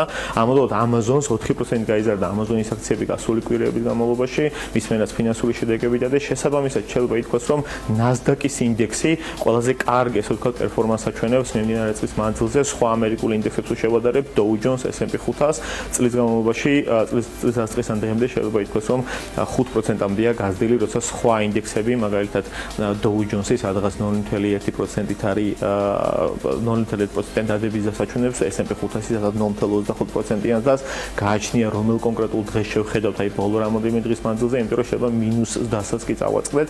იმდენად ესე ვთქვათ, ამერიკული ინდექსები ცდილობენ, რომ თავიანთი უარყოფითი პერფორმანსიდან გამოვიდნენ. უარყოფით პერფორმანსს კიდევ ერთხელ გავიმეორებ, მოხდა იქიდან, რომ გამომდინარე იყო სამი კორექციიდან შეიძლება ითქვას, იანვარში საკმაოდ კარგი პერფორმანსი ჰქონდათ ამერიკულ ინდექსებს, კარგად დაიწყეს წელი, შემდეგ იყო ეს ინფლაციური ფონის მოლოდინი, ამას დაწია ამერიკული ინდექსები და ზოგადად სოფლიოში განვითარებული ეკონომიკის ინდექსები სადაც 9%-ით, შემდეგ იყო ეს ასე ვთქვათ Facebook-თან დაკავშირებული სკანდალი, შემდეგ იყო ეს ტარიფებთან დაკავშირებული სკანდალი, რომ ტრამპი უზდის ასე ვთქვათ სავაჭრო ტარიფებს დის და ამ ყველაფერმა ისეთი ზეგავნა მოახდინა ამერიკულ საფონდო ინდექსებზე, რომ NASDAQ-ი გამოვიდა მხოლოდ დადებითი ზაში, დანარჩენი ასე ვთქვათ ძირითადი ინდექსები ისევ ასე ვთქვათ ოდნავს ზაში არიან თუ არა უარყოფით დასაჩვენებენ. რაც შეეხება ობლიგაციების ბაზარს, ხედავთ რომ ასე ვთქვათ გრძელვადიან ამერიკის სახელმწიფო ობლიგაციებზე, რაც არის 10 წლიანი სახელმწიფო ობლიგაციებზე, ამონაგები, რასაც yield-ს ვეძახით 3%-ამდეა გაზრდილი, რაც საკმაოდ მაღალია ამერიკის ნაირი ეკონომიკის, ასე ვთქვათ, სახელმწიფო ობლიგაციისთვის, 10 წლიანი ობლიგაციისთვის, 3%-იანი yield-ი ამონაგები აწვება როგორც ობლიგაციების ბაზარს, როგორც ამერიკაში, ზოგადად სოფლიოში, ასევე კაპიტალის ბაზარსაც და ეს კიდევ ერთხელ მიანიშნებს მასზე, რომ კაფეო მოლოდინებია საპროცენტო განაკვეთების დის სოფლიოში, ჩვენ ვიცით, რომ სამი მონეტარული პოლიტიკაა ჩანიშნული მიმდინარე წლის მანძილზე ამერიკაში და მოლოდინი რომ 2%-ზე გაიზრდება Fed-ის მინიმალური საპროცენტო განაკვეთი საკმაოდ კაფეოა, ეს 3%-იანი yield-ით სწორედაც ამაზე მიანიშნებს და ზოგადად სოფლიოში ყველა განვითარებულ ეკონომიკაში და ძირითად განვითარებად ეკონომიკებში საგარეო და საშინაო ვალი საკმაოდ კრიტიკულ ნიშნულზეა გაზრდილი, შეიძლება ითქვას, რომ ისტორიულ მაქსიმუმს აჩვენებს და ესაც კიდე მიანიშნებს იმას, რომ არ არის გამორიცხული, რომ სხვადასხვა ეკონომიკების ძირითადი ეკონომიკის ცენტრალურმა ბანკებმა თავიანთი მონეტარული პოლიტიკა გაამკაცრონ, რომ ესე ვთქვათ, ეს ამ ვალის ესე ვთქვათ რეგულირება მოახდინონ. ერთ სიტყვით მოლოდინო საპროცენტო განაკვეთები გაიზარდოს საკმაოდ კაფეოა და ეს ყველაფერი ჩადებულია ობლიგაციების ფასებში და ამას ხედავთ.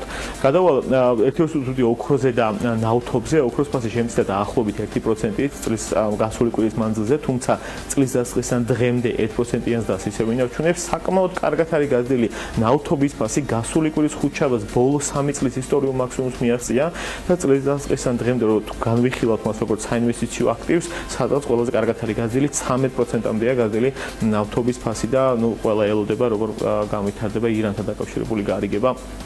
ნახოთ რა მოხდება, მაგრამ 13%-იანის და მიმდინარე წლის მანძილზე საკმაოდ კარგი პერფორმანსია.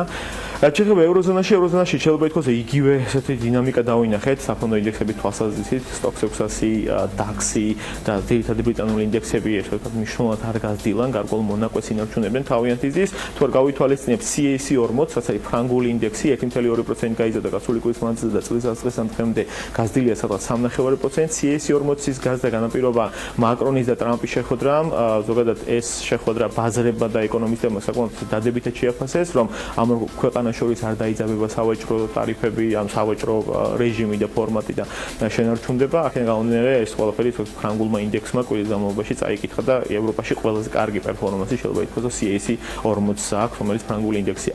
ზოგადად საფრანგეთში, ევროპოზონაშიც იგივე სიტუაცია გვაქვს, 2018 წლის პირველი კვარტალის ფინანსურ შედეგებს აქვეყნებენ ევროპული კომპანიები. ევროპაშიც საკმაოდ კარგ ფინანსურ მაჩვენებლებს აჩვენებენ, ყოველ შემთხვევაში საკმაოდ დადებით და ესე ვთქვათ დამაჯერებელ ფინანსურ შედეგებს იძლევიან და ეს ყველაფერიც აისახება ესე ვთქვათ და შესაბამისად მოლოდინი არის ის რომ ევროპული საფონდო ინდექსები თავიანთი უარყოფითის დიდან გამოვლენ. ამერიკასთან შედარებით ევროზონის საფონდო ინდექსები უფრო მეტ ესე ვთქვათ კლებას აჩვენებენ წლის მანძილზე ვიდრე ამერიკული ძირითადი საფონდო ინდექსები. რაც შეეხება ევროზონაში მნიშვნელოვანი მოვლენა იყო ის რომ გასულ კვირას ევროპის ცენტრალურმა ბანკმა გააკეთა პრესკონფერენცია. მარიო დრაგიმ ცალსახად მიანიშნა იმას რომ იგი არ ცვლის თავის მიმდინარე მონეტარულ პოლიტიკას და ასევე ისაც მიანიშნა რომ იგი არაპირებს და ზოგადად რო შეაფასეს ეს კონფერენცია მარიო დრაგიმ არც ესეთი არანაირი მოლოდინები არ გამოკვეთა ის როგორ გააგრძელებს თავის მონეტარულ პოლიტიკას. მინიმუმ სექტემბრის ბოლომდე შეიძლება ითქვას რომ ევროპაში შესვლა მიმდინარე მონეტარული პოლიტიკა დაცვება უცვლელი, რაც ითვალისწინებს ესე ვთქვათ quantitative easing, რომელიც ერთ-ერთი ფორმა მონეტარული პოლიტიკის, როგორც მინიმუმ 1% განაკვეთის გაზრდა, ესაც ერთ-ერთი ფორმა მონეტარული პოლიტიკის და ითვალისწინებს სადღაც ევროპის შემთხვევაში 30 მილიარდი ევროს ობლიგაციების გამოსყიდვას თვის მანძილზე და ეს პროცესი მარიო დრაგიმ დაადასტურა, რომ არ იცვლება. რაც შეეხება ბრიტანეთს ვიტყვიერთო სიტყვას, ბრიტანეთის პირველი კვარტალის მაჩვენებლები გამოვიდა ეკონომიკის 0.1%-იანის და აქ ბოლო 5 წლის მანძილზე ესეთი სუსტი კვარტალი ბრიტანეთს არ ქონია. ამან შეიძლება ითქვას, რომ გააჩინა მოლოდინი მასეთ, რომ ბრიტანეთის ცენტრალური ბანკი არ გაამკაცებს მონეტარულ პოლიტიკას მიუხედავად იმისა, რომ ქვეყანაში სადღაც 3%-იანი ინფლაციაა და ამან ბუნებრივია დადებითად იმოქმედა ბრიტანულ ინდექსებზე და FTSE 100 და FTSE 250-იც საკმაოდ ესეთი დადებითის და მისცა ამ ინდექსებს, იმიტომ რომ თუ გამკაცდება მონეტარული პოლიტიკა, ეს დააწვება ეკონომიკურ ზრდას და ამ დროს ეკონომიკური ზრდა საკმაოდ შემცირებულია ბრიტანეთში, აქედან გამომდინარე ამას ესეთი გადაწყვეტილება შესაბამისი, ამიტომაც არის ესეთი გადაწყვეტილება. რაც შეეხება სხვა განვითარებულ სხვა ეკონომიკებს, გადავა იაპონიაზე. იაპონიაში როგორც იქნა დავინახეთ ცდები, სადღაც იაპონური ინდექსები განვითარებულ ეკონომიკებს თუ შევადარებთ ამერიკას, ევროზონას და იაპონიას ყველაზე მეტად არიან შემცირებული წლის განმავლობაში, სადღაც 0.9-3%-მდე არიან შემცირებული, თუმცა გასული კვირის მანძილზე როგორც იქნა დავინახეთ და 1.4-1.5% გაიზარდა ნიკეი 225 ძირითადი იაპონური ინდექსები, რაც საკმაოდ კარგია და მისასალმებელია. იაპონიის ცენტრალურმა ბანკმა ცალსახად მიანიშნა მასზე, რომ ის არაპირებს მონეტარული პოლიტიკის შეცვლას, მათი მოკლებადიანი 1% განაკვეთი -0.1%-ია და გრძელვადიანი 1% განაკვეთი 0%-ია და კიდევ ერთხელ მიანიშნა ის, რომ ქვეყანაში ინფლაციური ფონი 2%-ზე ბევრად დაბლა, შესაბამისად მონეტარული პოლიტიკა არ გამკაცდება და არაფერი არ შეიცვლება და სწორედ ესეთმა შერბირებულმა მონეტარულმა პოლიტიკამ იაპონიის ეკონომიკას ბოლო 9 კვარტალი შეუქცევადი ეკონომიკური ზრდა მისცა. რაც შეეხება ჩინეთსა და ამერიკას შორის სავაჭრო ტარიფების დაძაბულობა და სავაჭრო ფორმატის დაძაბულობასთან დაკავშირებით ისევ ესეთი ეკონომისტები და მაკროეკონომისტები ამასთან დაკავშირებით ისევ ნერვიულობენ, იმიტომ რომ შეიძლება ითქვას, რომ 2018 წლის მთავარი გამოწვევა ეკონომიკის, სოფლიო ეკონომიკის ზრდისთვის იქნება ჩინეთს და ამერიკას შორის სავაჭრო ომი, თუ შეიძლება ასე უწოდოთ.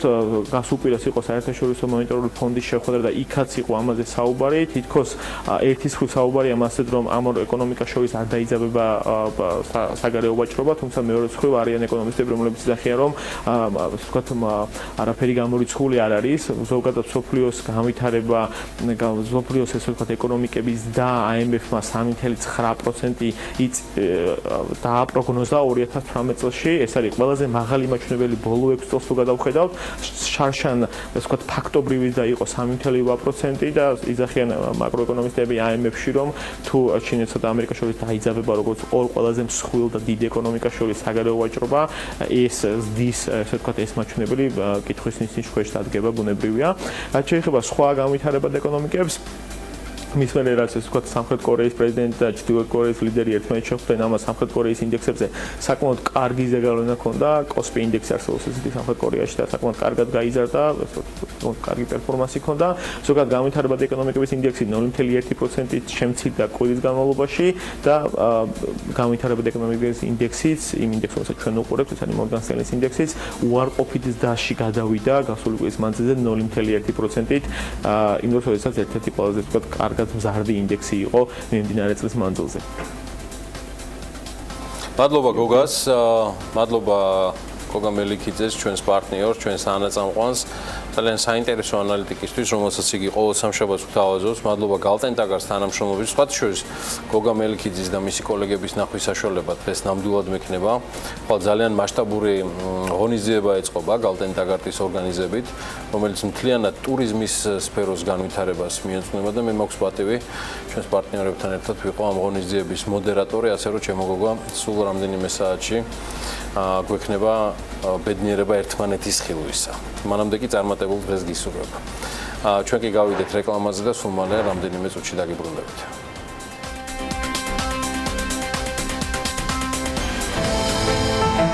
ამინდის პროგნოზის სპონსორია SEU დეველოპმენტი.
ამინდის პროგნოზის სპონსორია SEU დეველოპმენტი.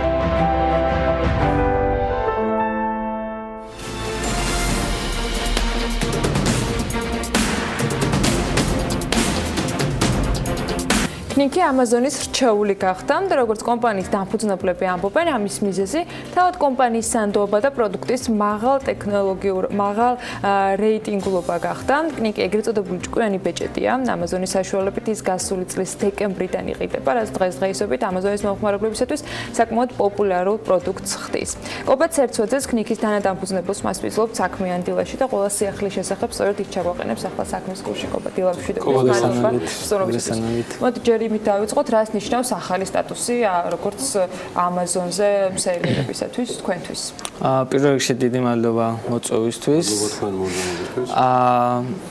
Amazon-ის სტატუსი, ასე ვთქვათ, Amazon-ის რჩეული ძალიან მნიშვნელოვანი არის ჩვენთვის, გამომდინარე იქიდან, რომ მომხმარებლის კუთხით ძალიან იზრდება სანდოობა ჩვენი პროდუქტის და ეს სტატუსი გამოგვარჩევს, ასე ვთქვათ, არსებული კონკურენტებისგან, რომელიც ბაზარზე გვხდება.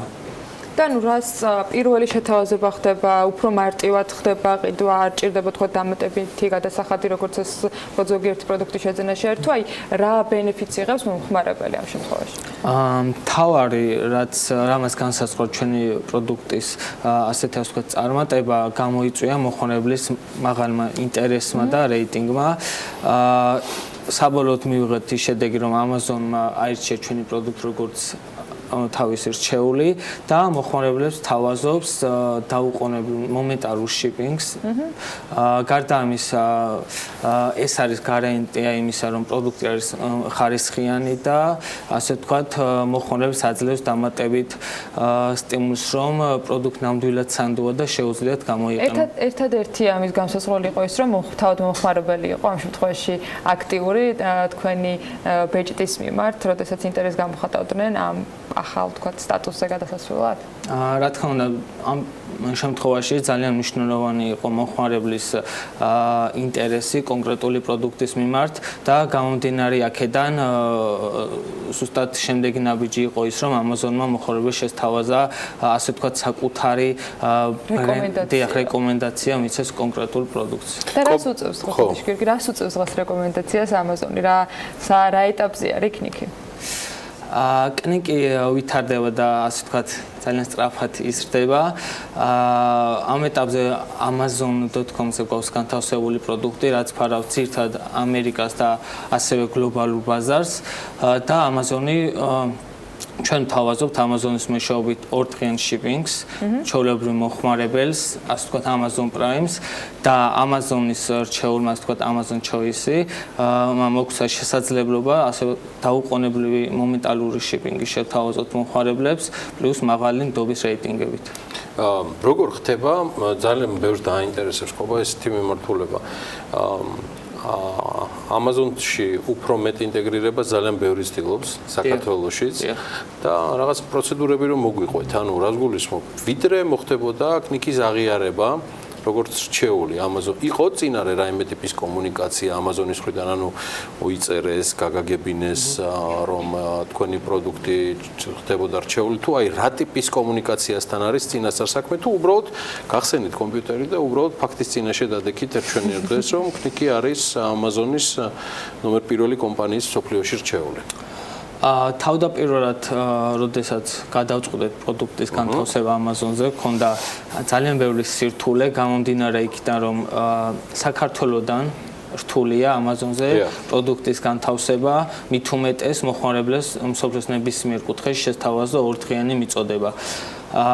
პირველი სირთულე, რასაც წავაწყდით, იყო ელემენტარულად ის, რომ ჩვენ არ შეგვეძლო ქართული ბანკის გამოყენება Amazon-ზე და შესაბამისად მოგვიწია ამერიკის შეერთებულ შტატებში ბანკის ანგარიშის გახსნა. ეს საკმაოდ შრომატევა და დიდი დრო წაიღო.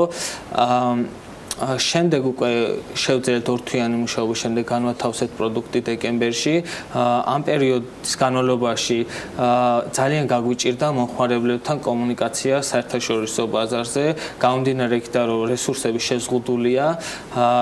ყავდა ასევე ამ პერიოდში ძალიან ბევრი უკმაყოფილო მომხმარებლებიც და მინდა აღვნიშნო, რომ ჩვენთვის ძალიან ძვირფასი არის ზუსტად უკმაყოფილო მომხმარებელი, ისევე როგორც უკმაყოფილი გამომდინარე იქიდან, რომ ზუსტად მათმა განსაზღვრეს კნიკის მომავალი და ასევე ისინი განსაზღვრეს. რამ შეცვალა ამ რჩეულობამ Amazon-ის სულთა ბიზნეს პროცესებში?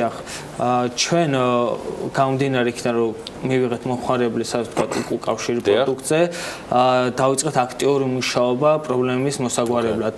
მაქსიმალურად მივაწოდეთ მომხმარებელს ყველა საჭირო ინფორმაცია და ვცდილობდით ასევე, რომ ნებისმიერი თუნდაც უმნიშვნელო პრობლემა გადაგვეჭრა მომხმარებლისთვის.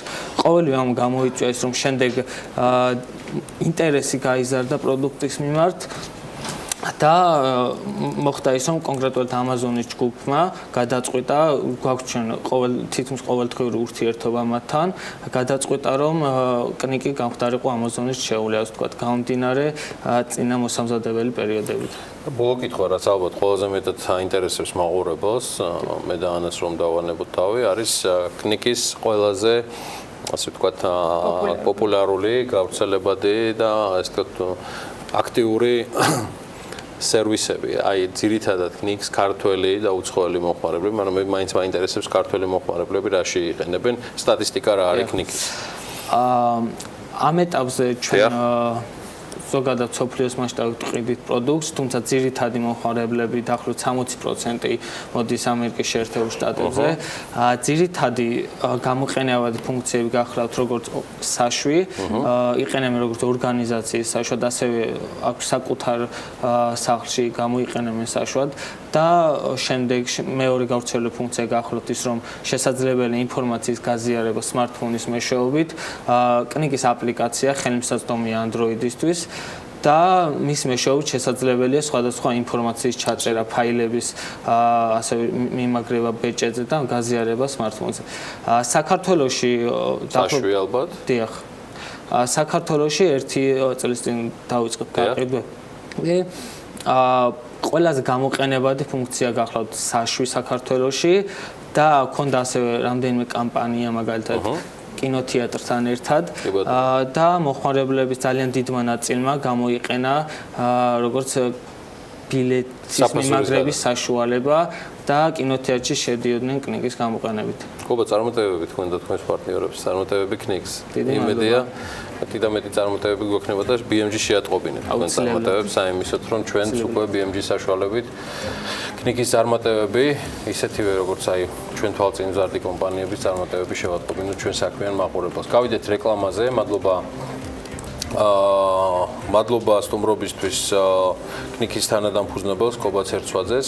ეხლა კი სიუჟეტზე უნდა გადავიდეთ, რომელიც მე ვატყობ, რომ არის ასევე ნინო უნგურაშვილის მოძებნა. ნინი ცოტა მოგვიანებით შემოგვიერთდება და გააგრძელოს პრინციპში ცოტა განსხვავებული კუთხით თემას, თუმცა დღეს უნდა ვისაუბროთ თბილისი გარდენსის მშენებლობაზე, რომელიც დასრულებულია.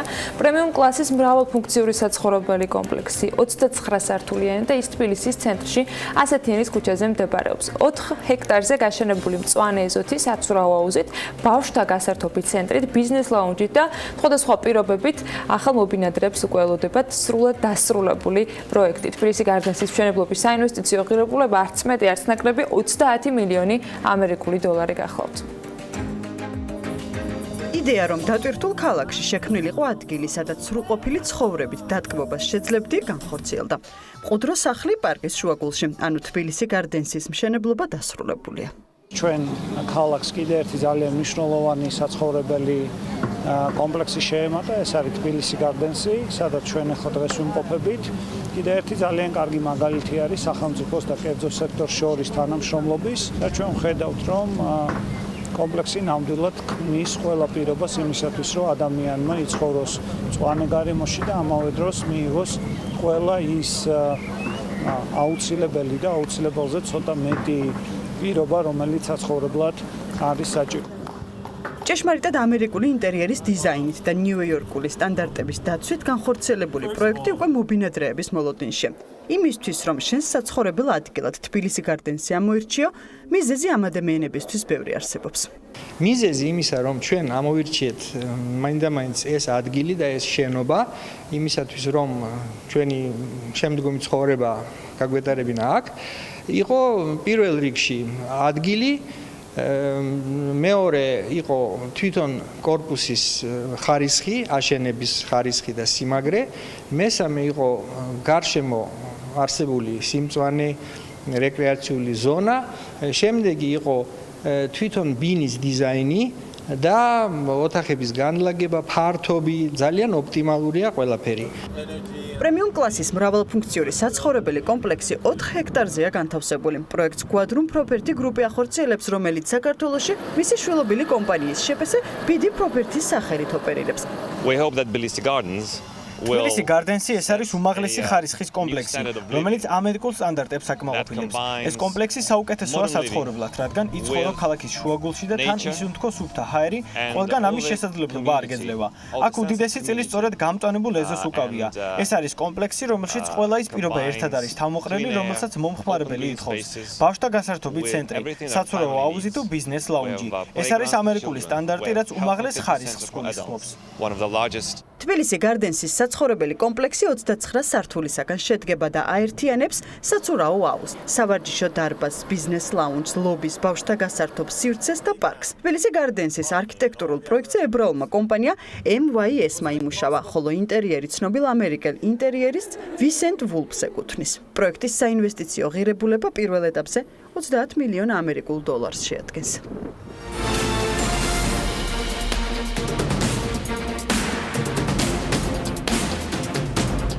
საქმიანი დილა 10-დან უკვე ბექაბაციკაძესთან ერთად ვაგრძელებთ და ძალიან საინტერესო თემაზე, მისთვის ძალიან საინტერესო თემაზე ასევე ვაგრძელებთ ეთერს.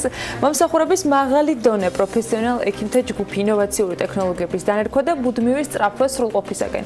ასე იცნობენ კლინიკა Hairline International-ს, რომელიც უკვე 14 წელია თმის გადანერგვის სფეროში წარმატებულ საქმიანობას ეწევა. კომპანიამ სულ ცოტა ხნის წინ გრძელი თმის გადანერგვის სერვისიც დანერგა. დეტალები ჯერ ჩვენ სიუჟეტში ვნახოთ, შემდეგ უკვე სტუმრობთან ერთად გავაგრძელებთ საუბარს. კლინიკა Hairline International-ი თმის გადანერგვის სფეროში მსოფლიოში არსებული მოწინავე ტექნოლოგიების დანერგვას აგრძელებს. ამჯერად კლინიკა პაციენტებს გრძელი თმის გადანერგვის სერვისს თავაზობს, რომელიც თმის აღდგენითი ქირურგიის გზაზე ერთ-ერთი წინგადადგმული ნაბიჯია. კლინიკაში გრძელი თმის გადანერგვას ყოველგვარი განაკვეთებისა და ნაწიბურების გარეშე ახორციელებენ, რაც პაციენტს საშუალებას აძლევს ჩვეულ ცხოვრებას მეორე დღიდან დაუბრუნდეს. ამ მეთოდით თმის გადანერგვის მთავარი უპირატესობა იმაში მდგომარეობს, რომ საბოლოო შედეგის ნახვა ოპერაციის დასრულებისთანავეა შესაძლებელი. აღსანიშნავია, რომ გრძელთმიანი ფოლიკულური გაერთიანებების გადანერგვას დღეისთვის მხოლოდ ერთეული კლინიკები ახორციელებენ. პროცედურების სპეციალურ ტექნიკურ აღჭურვილობასთან ერთად პერსონალის დიდ გამოცდილებასა და მაღალ პროფესიონალიზმს მოითხოვს. გრძელი თმის გადანერგვა ეს არის შედარებით ახალი და საქართველოში და ამიერკავკასიაში პირველად ჩატარდა ჩვენს კლინიკაში. ამ შემთხვევაში შენარჩუნებულია, სადონორო ზონაში თმა არ იპარსება. პაციენტი ინარჩუნებს ვიზუალურ ფორმას და შეუმჩნეველია პაციენტისთვის და ასევე გარშემო მყოფთათვის, რომ ჩატარდა რაიმე პროცედურა. თმის გადანერგვის პროცედურა 3 ნაწილისგან შედგება. პირველ ეტაპზე სადონორო ზონაში თმის ფოლიკულური მოპოვება მიმდინარეობს, რომელიც შემდგომ მიკროსკოპების ქვეშ მუშავდება. მეორე ეტაპზე მიკროხვრელების ფორმირება, ხოლო შემდგომ გადასანერ გარეშე ამოღებული ფოლიკულების ჩანერგვა მიმდინარეობს. პროცედურები უმტკივნეულოა და ის ერთ დღეში სრულდება. ეს არის პირველი ეტაპი.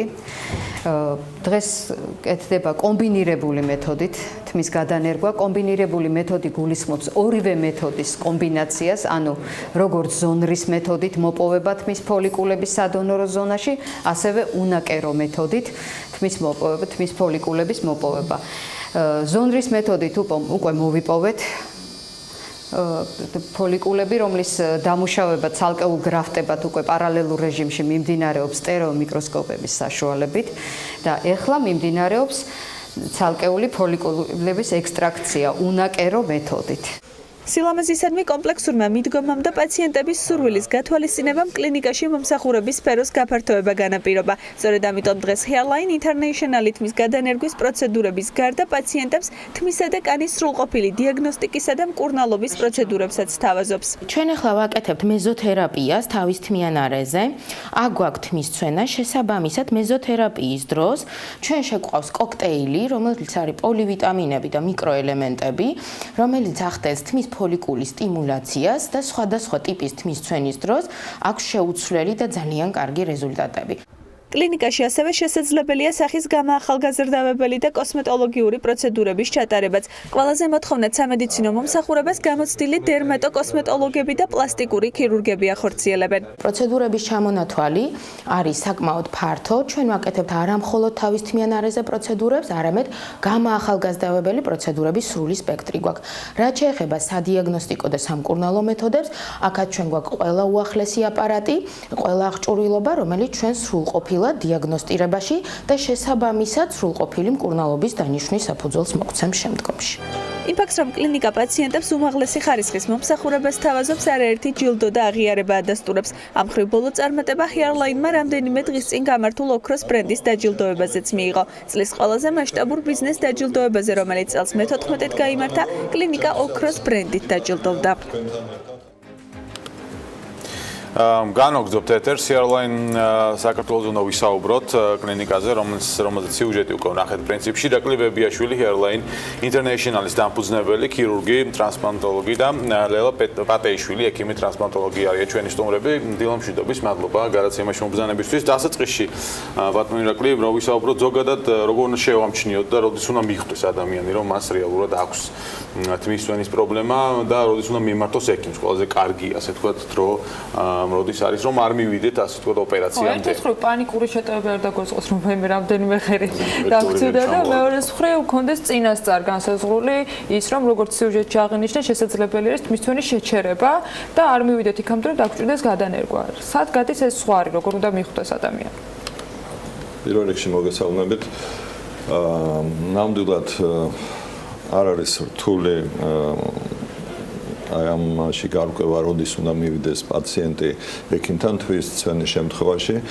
მით უმეტეს თავზე თმის ცვენა ძალიან მტკივნეული ადამიანისთვის ყოველთვის სახეზეა და როდესაც ვიზუალური შედეგი იცვლება, როდესაც ადამიანი უყურებს თავის თავს და რაღაც განსხვავებას ატყობს, ეს არ არის იმის საფუძველი, რომ აუცილებლად ექიმთან მივიდეს. ობიექტურ მონაცემებზე დაყრდნობა მდგომარეობს იმაში, რომ თმის დაბანის დროს, თავის დაბანის დროს ჭარბი რაოდენობით თმის ცვენა არის უკვე პირველი სიმპტომი თმის ცვენის, მომატებული ცხიმიანობა ეს არის პირველი სიმპტომი და ვიზუალურად თმის გათხელება. ეს სამი კომპლექსურად, ეს ტრიადა შეიძლება ვთქვათ, რომ არის იმის მიზეზი, საფუძველი, რომლის შემდეგაც ადამიანმა უნდა იფიქროს, რომ რაღაც პრობლემა შეიძლება თუ არა მკურნალობით ამ პროცესში შეჩერება. მე გამიგონია, რომ ანუ მემკვიდრეობითია და გენეტიკურია და გენეტიკურია და ამ შემდეგ ანუ შეიძლება თუ რა ამ პროცესში შეჩერება მკურნალობით. კი ბატონო, ქალბატონო დილა გიპასუხებთ. მოგესალმებით. რა თქმა უნდა, ამ პროცესში შეჩერება შეიძლება, თუმცა თუ პროცესი გენეტიკურია, როგორც თქვენ ბრძანეთ, მუდმივად სჭირდება მხარდაჭერა და მუდმივი მკურნალობა, იმიტომ რომ გენეტიკური ფაქტორი, რა თქმა უნდა, ეს ესეთი ფაქტორია, რომელსაც ვერანაირად ჯერჯერობით ყოველ შემთხვევაში მის ჩამოსურება ვერ ხდება. რაც შეეხება არაგენეტიკურ თმის ცვენას, ანუ საუბარია დიფუზურ ალოპეციაზე და ბუდობრივ ალოპეციაზე, ეს არის იმ ტიპის ალოპეცია, ანუ თმის ცვენა, რომელიც გარკვეულწილად კარგად ექვემდებარება, ყოველ შემთხვევაში დიფუზური ალოპეცია კარგად ექვემდებარება მკურნალობას და გვაქვს კარგი შედეგებიც ამავე დროს ბუდობრივი αλოპეციის მკურნალობაში. ამ სპეციალური ალბათ ანალიზები კეთდება, რა მიზეზი აქვს თმის ცვენის. რა თქმა უნდა, არსებობს თმის ცვენის რამოდენიმე ტიპი, ხდება თმის ცვენის დიაგნოსტიკა, აუცილებლად მისი მკურნალობა, პრევენციაც, როგორც თქვენ ბრძანეთ და მკურნალობის მეთოდები განსხვავებულია სხვადასხვა ტიპის ალოპეციის შემთხვევაში. გარკვეულწილად ის აბსოლუტურად განსხვავებულია თქვა ანდროგენეტიკური, ანუ გენეტიკური, როგორც თქვენ ბრძანეთ თმის ცვენის დროს და სულ სხვანაირია, როდესაც არის ბუდობრივი ტიპის ალოპეცია და როდესაც არის დიფუზური ალოპეცია. არის და რამდენ პროცენტში ხდება, რამდენ პროცენტში არის შედეგიანი წინასწარი მკურნალობა თმის ცვენის ამ შემთხვევაში? 70%-ში გენეტიკური შემთხვევაში კარგად ექვემდებარება მკურნალობას. აი, რამდენ ხანში ერთხელ ჭირდება მას, თქვათ, დახმარება იმისათვის, რომ არ გაგრძელდეს თმის ცვენის პროცესი. იცით რა არის, როდესაც ანდროგენეტიკური ალოპეცია არის, როგორც წესი, აი ეს თმის ცვენის ტალღები აქვს, ანუ პაციენტს გამოხატული, შეიძლება იყოს პერიოდი, როდესაც პაციენტი აღნიშნავს, რომ ამ წუთას თმა არ სცვივა და არის პერიოდი, როდესაც თმის ცვენა ძალიან მოჭარბებულია. აი ამ მოჭარბებული თმის ცვენის შემთხვევაში უფრო დამატებით სჭირდება უფრო მეტი ვთქვათ მკურნალობითი მეთოდების ჩართვა, ვიდრე ვთქვათ სხვა პერიოდში. თუმცა როგორც წესი, ანდროგენეტიკური ალოპეციის შემთხვევაში, თმის ცვენის შემთხვევაში, მკურნალობა უნდა იყოს მუდმივი, იმის მიხედვით, რამდენად მაღალი ხარისხის თმის ცვენა აღინიშნება ადამიანის გენეტიკაში. ისე წლების განმავლობაში გაზრდილია თუ რა წინასწარ მომართვა და მკურნალობის მოთხოვნა პაციენტების მხრიდან. დიახ, რა თქმა უნდა, ბევრად მომატებულია, იმიტომ რომ უკეთეს მეთოდებს თავაზობთ პაციენტებს, გვაქვს უფრო კარგი ტექნოლოგია დიაგნოსტიკაში საუკეთესო და ამავე დროს მკურნალობის საუკეთესო მეთოდები. ამ ეტაპამდეც და თუ მაინც გაგვეპარა თმის ცვენის თქვათ დასაწყისი, ან არ დაექვემდებარა მკურნალობას და ეს გენეტიკამ მაინც იმარჯვა ამ შემთხვევაში და გაცვიდა თუ მა ადამიანს რა მეთოდები არსებობს. ჩემთვის სიახლე იყო გრძელი თმის გადანერგვა, იმიტომ რომ რეკლამის დროს ჩვენ საუბრობდით, რომ გადანერგვის შემდეგ ჭირდება რაღაცა პერიოდი იმისათვის თმას რომ გაიზარდოს. რა ეტაპებს გადიან ადამიანები, რომლებსაც თმის გადანერგვა აქვთ გადაწყვეტილი და რამდენად შესაძლებელი არის თუნდაც ისეთი პროფესიული, თქვათ, საქმიანობისას, რომელიც ვიზუალურად, თქვათ, წესრიგში ყოფნას მოითხოვს თმის გადანერგვა, ისე რომ არ შეეშალოთ, თქვათ, ურთიერთობა რაღაცა სამსახურში ადამიანებთან. პირველ რიგში ვიტყვი, რომ თმის გადანერგვა საქართველოში შესაძლებელი გახდა ეს სფერო დაამკვიდრა ბატონმა თამაზ თამაზაშვილმა, რომლის დამსახურებაც არის არა მარტო საქართველოში, არამედ მთლიანად ამიერკავკასიაშიც და დღიდან დაარსებისა თავიდანვე მაღალი უმაღლესი სტანდარტებით ხორციელდებოდა გადანერგვა და მიმართულების განვითარება. საქართველოში ახლა პირდაპირ კონკრეტულად რო ვპასუხოთ, დღევანდელ დღეს უკვე აბსოლუტურად არავისთვის აღარ არის სადაო, რომ თმის გადანერგვა არის უკვე შორს წასული თმის ცვენის შემთხვევაში მკურნალობის ერთ-ერთი მეთოდი, საუკეთესო მეთოდი და გადანერგილი თმა მუდმივად იზრდება, არასოდეს არ ცვივა. და ამ თმის ტრანსპლანტოლოგიაში რა თქმა უნდა განვითარების სხვადასხვა ეტაპები იყო ტექნოლოგიურად და მივედით აი როგორც სიუჟეტში ვაჩვენეთ მივედით გრძელი თმის უნაკერო მეთოდით გადანერგვაზე, თორემ სადღაც დაახლოებით 10 წელია გრძელი თმის გადანერგვა ნაკერიანი მეთოდით ხორციელდება, მაგრამ ტექნოლოგიის განვითარება მოგცა ამის საშუალება, რომ უკვე უნაკერო მეთოდითაც განხორციელებულიყო და ეს საქართველოში პირველად ჩვენ განახორციელეთ და მინდა ვთქვა, რომ ამიერკავკასიაში ბატონო. აი რამ სიგრძე თმის გადანერგვა? არ აქვს მნიშვნელობა 5 სანტიმეტრი, 6, 10, ბუნებრივად როგორი ვარცხნილობაც აქვს ადამიანს, ზუსტად იგივე სიგრძის თმა. აი უნაკერო მეთოდის შემთხვევაში უპირატესობა ასე თქვა. უპირატესობა ის არის, რომ ადამიანი აბსოლუტურად ყოველგვარი დისკომფორტის გარეშე მიდის უკვე მიღებული შედეგით კლინიკიდან, თუმცა მინდა ვთქვა, რომ ეს არის ისეთი კომფორტი, რომ მეორე დღესვე შეგიძლიათ სამსახურში გახვიდეთ თქვენი საქმიანობით დაკავდეთ და აბსოლუტურად შეუმჩნეველი იყოს სხვებისთვის, გარდა იმას თუ არ ჩავთვლით, რომ უკვე თმით არის ადამიანი ვიზუალურად გაუმჯობესებული ეფექტი თვითონ მისთვის დისკომფორტის გარეშე. ანუ მე გამიგონია ესეთი მეთოდში რომ გაწყობთ, მაგრამ მინდა რომ ბევრი ინფორმაცია მივიღო, რომ თმის გადანერგვის შემდეგ რაღაც პერიოდი რომ გავა, მე ჭირდებათ თავის გადაპარსვა, იმისათვის რომ თმა იყოს უფრო კეთესი იყოს, რაღაცა ერთიან ზომაზე და ერთიანი ხარისხით და ასე შემდეგ. მაგრამ აბსოლუტურად ეს ცრუ წარმოდგენა არის, არ ჭირდება ჩვეულებრივ იჭრის, ივარცხნის და უვლის რა თქმა უნდა, ხარისხიანი მოვლა რა თქმა უნდა აუცილებელი არის თმის ნორმალური. განმეორებით გადანერგვა ჭირდებათ პაციენტებს? შესაძლებელია დასჭირდეს იმ შემთხვევაში თუ აი როგორც მოგახსენეთ თმის გადანერგვის შემდგომ ჩვენ ხშირად ვახორციელებთ თმის ცვენის პრევენციას რაც გულისხმობს თქვა იმ ხარისხის შენარჩუნებას რაც პაციენტს გადანერგვამდე ქონდა ანუ იმ თმების საკუთარი თმების შენარჩუნებას რაც ქონდა მას გადანერგვამდე თუ პაციენტმა ვერ მოახერხა რაღაც გარკვეული მიზეზების გამო და მისი თმის ცვენა გაგრძელდა შესაძლებელია დასჭირდეს განმეორებითი გადანერგვა რა თქმა უნდა ამისი საშუალება პაციენტს რამოდენიმეჯერ თმის გადანერგვის ანუ საკუთარი სადონორო თმა აქვს და შესაძლებელია თუმცა ეს ასე ვთქვათ ულიმიტო ანუ დაუსრულებელი პროცესი არ არის ანუ რაღაც პერიოდის შემდეგ სადონორო თმების იწურება სადონორო თმების იწურება ეს უიმედო პაციენტი რადგანაც აი რა შემთხვევაში შეიძლება იყოს უიმედო თმის გადანერგვის მსურველი პაციენტი მოგახსენებთ რომ უიმედო ფაქტიურად შეგვიძლია დავაიმედოთ პაციენტები, რომ უიმედო პაციენტი ამ თვალსაზრისით არ არსებობს, ვინაიდან ეს მარტო საკუთარი თმის გადანერგვა თავის და კეფის არიდან სადონორო არიდან კი არ არის შესაძლებელი, არამედ სხეულის სხვა ნაწილიდან, წვერიდან, ტანიდან შესაძლებელია თმის გადანერგვა და მინდა ვთქვა, რომ მიუხედავად იმისა, რომ სტრუქტურა სხვა არის სხეულზე და წვერზე, თმის თავის არეში გადანერგვის შემთხვევაში რაღაც პერიოდის შემდეგ მისი სტრუქტურა იცვლება და ასე რომ მაინც შეუმჩნეველია და აქედან გამომდინარე, დიახ, სწორი მიდგომით მკურნალობის სწორად ან შერჩევის შემთხვევაში და ოპერაციის მეთოდის ტაქტიკის ნორმალურად შერჩევის შემთხვევაში უიმედო პაციენტი არ არსებობს. თუ შეიძლება დავამატებ ამავე დროს მინდა ვისაუბრო კიდევ ერთხელ თუ შეიძლება გრძელი თმის გადანერგვაზე. გრძელი თმის გადანერგვა როგორც ბატონმა ირაკლიმ აღნიშნა, უკვე დიდი ხანია ჩვენს კლინიკაში მიმდინარეობს, მაგრამ და არა მარტო ჩვენს კლინიკაში.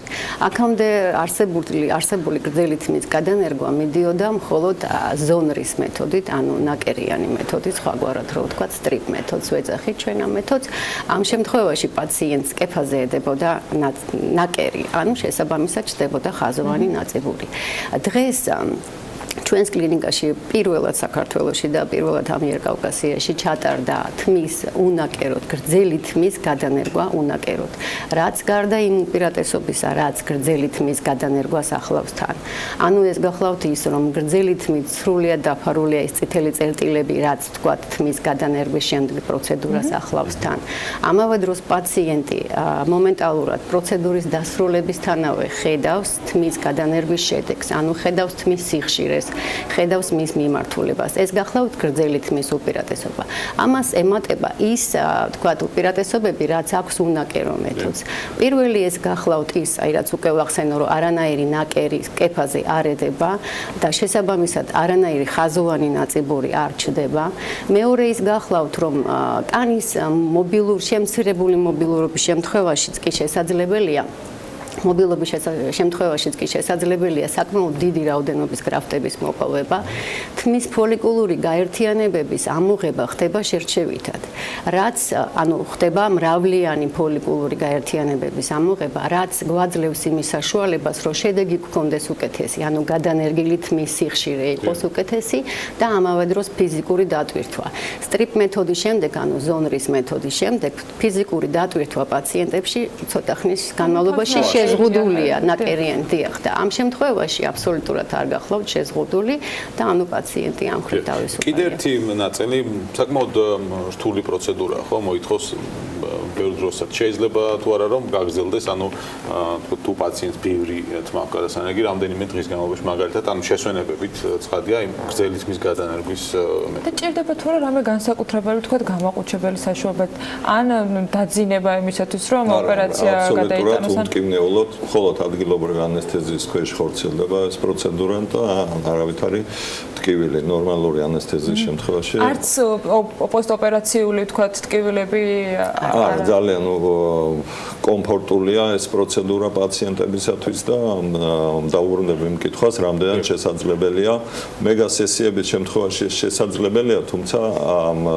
ჩვენ შემთხვევაში ერთი ან ორი შემთხვევა იყო ასეთი რომელიც სამედიცინო ტურიზმის ეგიდით იყო ჩამოსული საზღვარგარეთიდან და იქ აუცილებლად მოითხოვდა ვთქვათ ესეთ მეგასესიას და ამ შემთხვევაში გამოვიყენეთ ეს და ისე ძირითადად ერთდღიანი პროცედურა 5-6 საათის განმავლობაში. ბოდიში ძალიან საინტერესო თემა ახსენეთ სამედიცინო ტურიზმი ამ შემთხვევაში რამდენად აქტიურია ამ მიმართულებით თქვენი ვთქვათ სამკლინიკა და იქიდან დიახ რომ თავიდანვე აღნიშნე რომ ის სტანდარტები რომელიც მსოფლიოს სტანდარტებს შეეფერება და დღიდან გახსნისა რომ არის საქართველოში და კერძოდ Airline International-ში გვაძლევს იმის საშუალებას რომ პაციენტები ჩვენი შედეგებით იყვნენ აღფრთოვანებული დღევანდელ დღეს ამ ინფორმაციული მოზღვავების ინფორმაციის მოზღვავების პირობებში ნებისმიერ კუთხეში ცნობილია თუ რა ხდება საქართველოში თმის გადანერგვის სფეროში და აქედან გამომდინარე ხარისხი გარანტირებული და აქედან გამომდინარე არის ზუსტად ფასითაც თუ პოზიციონირებთ დიახ რა თქმა უნდა ეს ერთ-ერთი მნიშვნელოვანი ფაქტორი არის უცხოელი პაციენტებისათვის ეს ფასი დაახლოებით მე-9 ან მე-13 იმ ფასის რაც თქვათ ამერიკის შეერთებულ შტატებში ღირს ეს პროცედურა სამხრეთ ამერიკის ქვეყნებში სამხრეთ ამერიკას ხაზი იმიტომ გავუსვი რომ გრძელი თმის გადანერგვა სწორედ სამხრეთ ამერიკიდან წამოვიდა ფასი დარწმუნებული ქართველებსაც ძალიან აინტერესებთ, მაგრამ მეორე არის ინოვაციურობა, რომელიც ჰერლაინისათვის არის ერთ-ერთი მნიშვნელოვანი კომპონენტი და ჩვენ სიუჟეტის დასაწყისშიც აღნიშნეთ, რომ ერთ-ერთი განსაზღვრელი აღმოჩნდა მათ შორის ჩვენთვის დაინტერესების ნაწილში. რა არის ეს განსაკუთრებული სიახლეები და რითი გამოირჩევა, რა ქმნის ამ განსაკუთრებულობას ჯამში? პირველ რიგში იმას ვიტყვი, რომ დაუბრუნდები, რომ ამ კლინიკის ერთ-ერთი დამფუძნებელი და სულის ჩამდგმელი ბატონი თამაზაშვილი თვითონ არის არაორდინალური ადამიანი, არაორდინალური ქირურგი, განსაკუთრებულად ამ ინოვაციებისკენ მიმართული იყო ყოველთვის მისი მოღვაწეობა ჯერ კიდევ ზოგად ქირურგიაში, როცა საქმიანობდა საქართველოში და ახლაც ამერიკის შეერთებულ შტატებში ქსოვილთა გადანერგვის ცენტრის წამყვანი გუნდის ჯგუფის ხელმძღვანელი არის. და აქედან გამომდინარე მინდა ხაზგასმით აღვნიშნო რომ ის მეთოდი, უნაკერო მეთოდი, რომელიც დანერგილია და ოქროს სტანდარტად ითვლება თმის გადანერგვაში, ამ აპარატის შემუშავებაში და მეთოდის შემუშავებაში ზუსტად ბატონ თამაზაშვილის ლომის წილი მის მიერ არის შეტანილი და სამწუხაროდ მაშინ მხოლოდ საქართველოს მასშტაბით მოხდა მისი დაპატენტება ამ გამოგონების და სოფლიო მასშტაბით დავა მიმდინარეობს ამაზე თუ ვინ არის პიონერი ამ მეთოდის შემუშავებაში. აქედან გამომდინარე პერიოდულად ყოველთვის ხდება ჩვენთან ახალი ინსტრუმენტების გამოგონება, ახალი მეთოდების დანერგვა, ზოგი ადგილობრივი მნიშვნელობის, ზოგი სოფლიო მნიშვნელობის და ეს უფრო საინტერესოსაც ხდის ამ სფეროში მუშაობას და სამაყოც არის და სულ რამდენიმე დღის წინ სასიამოვნო იყო, როდესაც აღიარება პოვა ჩვენი კლინიკის წარმატებებმა საქართველოს ბაზარზე ოქროს ბრენდის. კი, ოქროს წარმატებას. მოსამზადებელ პერიოდიც მინდა რომ გითხოთ, რამდენიმე რომ გითხოთ, მოსამზადებელი პერიოდი რა აქვს, ანუ ეს პოსტოპერაცია, ანუ ოპერაციამდე რა ეტაპები უნდა გაიაროს პაციენტმა? ჭირდება თუ რა დიდი დრო, ასე ვთქვათ, მომზადება? არა, დიდი დრო მომზადებას არ ჭირდება. უპირველეს ყოვლისა, რაც უნდა გააკეთოს პაციენტმა, ეს არის უნდა გაიაროს კონსულტაცია სპეციალისტთან, იმიტომ რომ კონსულტაცია უფასო გვაქვს. კონსულტაცია გავლის გარეშე შეუძლებელია ვთქვათ თმის ცვენის ხარისხით დადგენა. ხშირად მოგმართავენ პაციენტები, რომლებსაც რეალურად მან გადასანერგი არ აქვთ. უბრალოდ არის რომ შეთხელება თმის აღინიშნება ნუ რაღაცა ცვენა და ამ შემთხვევაში თუმცა გადასანერგი არ არის. ამ შემთხვევაში საჭიროა სწორი მიმართულების მიცემა. პაციენტები განსაკუთრებით 20-22 წლის პაციენტებში არის ხშირად ხოლმე ეს მომართვა. ამ შემთხვევაში საჭიროა მიმართოს.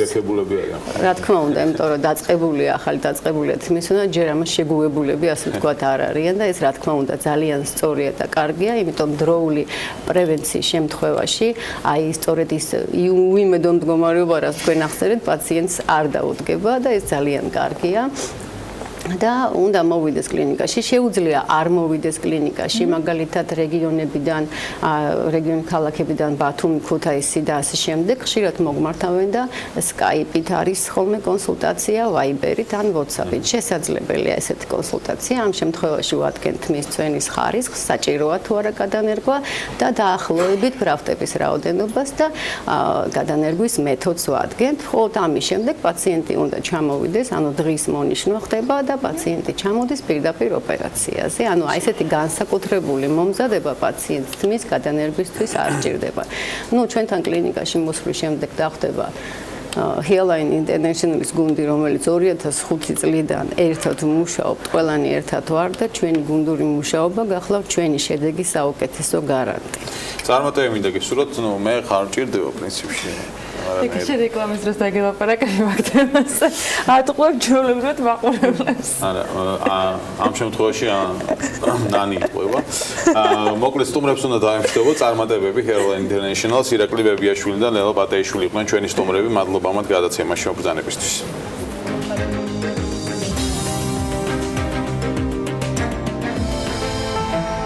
ამინდის პროგნოზის სპონსორია SEU Development.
ამინდის პროგნოზის სპონსორია SEU დეველოპმენტი.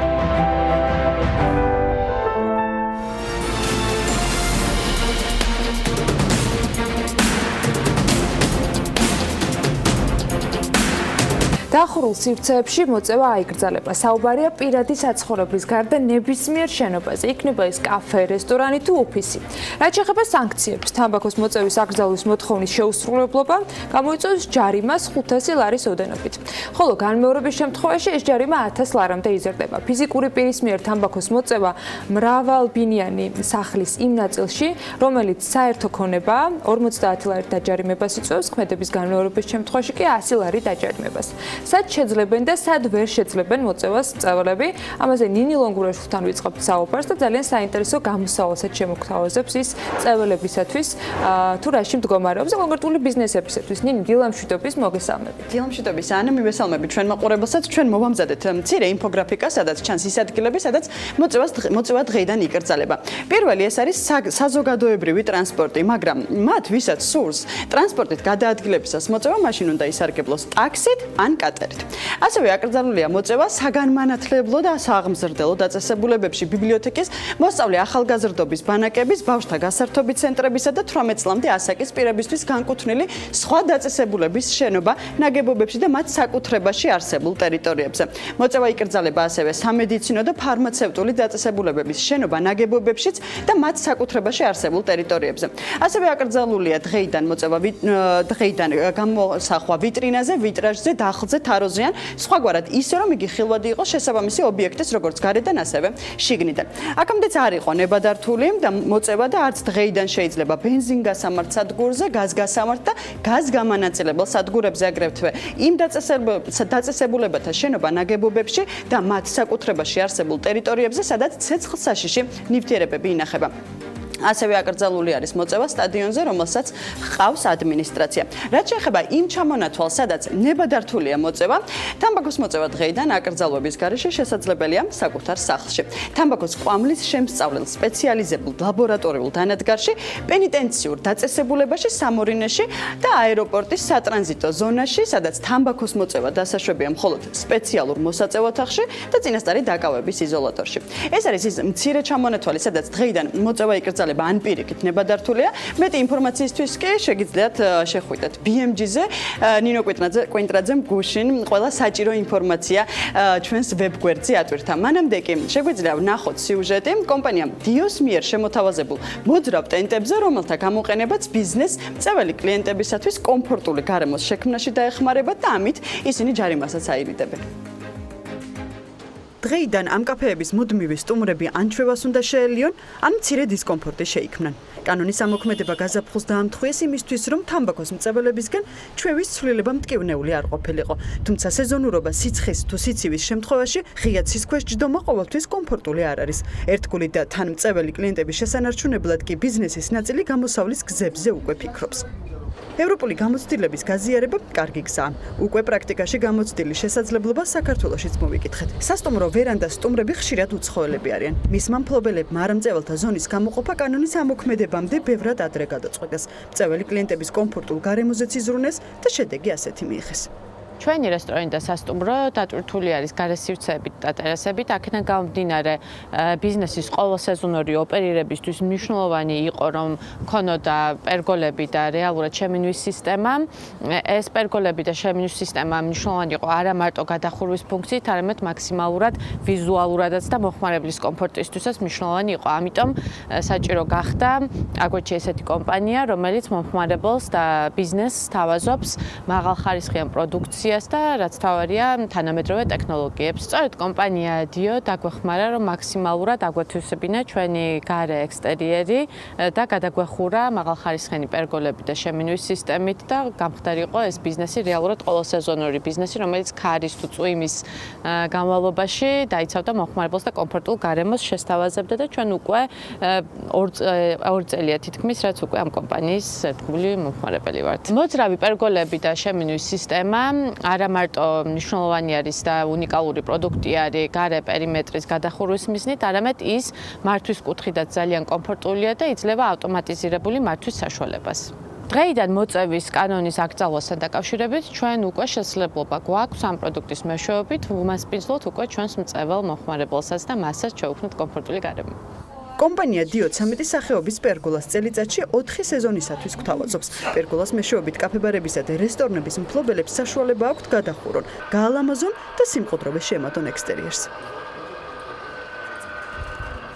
Konkrēt, იმისათვის რომ ბიზნესმა კომფორტი შეუქმნას მათ შორის მწევალებს და არ იყოს გარკვეული რისკები, იმისათვის რომ მწევალი კლიენტები დაიკარგოს, აღმოჩნდა რომ არსებობს გამოსავალი. ამას დაუშვით დილას აღმასრულებელი დირექტორი გსტუმრობს ახლა საქმიანი დილაში და ის უფრო ზუსტად გვეტყვის, როგორ შეიძლება ბიზნესმა კონკრეტული შესაძლებლობა გამოიყენოს. მოგესალმებით ბატონო თამაზ, ბევრნაირი წუწუნი და ბევრნაირი შეფასება მოვისმენთ ამ კანონის აკრძალვასთან დაკავშირებით, ადმინისტრირებასთან დაკავშირებითაც და გუშინ გადავწყვეტ რომ გვეპოვა ესეთი ადგილი, სად შეიძლებოდა და როგორ შეიძლება და ბიზნეს გამოსავალი ეპოვა. მე ერთს აღვნიშნავ მხოლოდ რომ ამ კანონის მიხედვით, როდესაც გარკვეული შენობის ზედაპირის 50%-ზე მეტი უზრუნველყოფილია კედლებით, მაშინ შესაბამისად ითვლება ის დახურულ სივრცეთ და იქ იკრძალება მოწევა. ანუ თუ კონკრეტული კაფე ან სარესტორნო სივრცე გააკეთებს თუნდაც ღია სივრცეს ისეთი ფორმით, რომ მას ექნება ჭერი და სამი კედელი და თქვათ ერთი მხრივ იქნება თავისუფლება, ეს მაინც ითვლება რეალურად დახურულ სივრცეთ და აქ მაინც აიკრძალება მოწევა.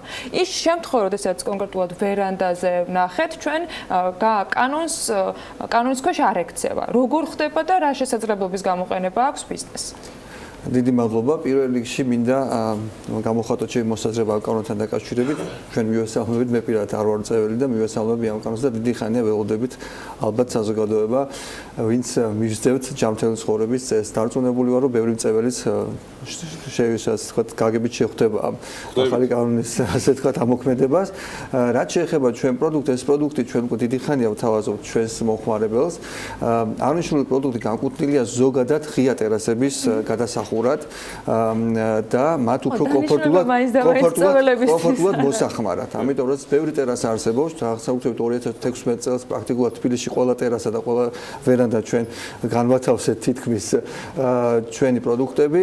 ეს არის ძალიან კარგი საშუალება, რომ გადაიხუროს ვერანდა, მოძრავი საშუალება, მას უმეტესდება განათება, სუბუქი კონსტრუქცია, რომელსაც არ ჭირდება განსაკუთრებული სირთულით არ მოიპოვება ნებართვები ადგილობრივი თვითმმართველობისგან. შესაძლებელია დააყენდეს ასევე გამათობელი სისტემა, ინფრაწითელი და ასევე ბურუსით გაგრილება. ანუ 4-ვე სეზონისთვის ჩვენ შეგვიძლია გამოიყენოთ ღია სივრცე და ავითვისო და შესაბამისად დამატებითი შემოსავალი მიიღოს ამ შემთხვევაში კაფეებმა, რესტორნებმა თუ სასტუმროებმა. რაც შეეხება ამ კონკრეტულ კითხვას, ეს რა თქმა უნდა ამ კონკრეტულ ობიექტზე გვაქვს ორი პერგოლა, ერთი სრულად შემინული, მეორე მხოლოდ პერგოლა და ღია სივრცე გარშემო. ანუ ეს ღია სივრცე თავისუფლად შეუძლია გამოიყენოს რესტორანმა აი ამ კანონის დარღვევის გარეშე წეველთათვის და შესაბამისად მათთვისაც შესაძლებელია ის მოძრავი გადახურვას თუნდაც რომლის გარკვეულ პერიოდში შეუძლია გახსნა და მწეველმა საერთოდ ღია სივრცეში გიგზნოს მწეველობასაც რა თავი დავანებათ, უბრალოდ ზაფხულის სეზონზე, როდესაც არის სტუმარი მისული იმისათვის რომ დაატკბეს თბილისის ხედებით, ამ კონკრეტულ შემთხვევაში და უცებ დაიწყო წვიმა, მათი კომფორტის შესაქმნელად რეალურად ეს სივრცე უზრუნველყოფს რამდენიმე წუთში გადახურვას ამ ტერიტორიის, როგორც მივხვდი. თუნდაც ის კანონით რაც არის გათვალისწინებული, ერთი მხრიდან თქვა თუ არის თქვა 4 მხარე, ხო, თქვა გადახურვის 4 მხარე, თქვა ორი მხარეც რო თქვა შეიმინოს, ამ შემთხვევაში კანონი არ ირღვევა, ასეთ შემთხვევაში შეუძლია თქვა იქიდან სადაც ქარი უფრო მეტად გაბატონებული ქარია წვიმა ასხავს, იქიდან მხრიდან თქვა იყოს ეს შემინული, მეორე მხარე იყოს ღია, შესაბამისად კანონი არ ირღვევა და აქედან გამომდინარე თავისუფლად შეუძლია რესტორანს ეს სივრცე დაუთმოს წევალებს. რამდენ ხნიანი ექსპლუატაციის ვადა აქვს პერგოლას, რომელიც მუდმივად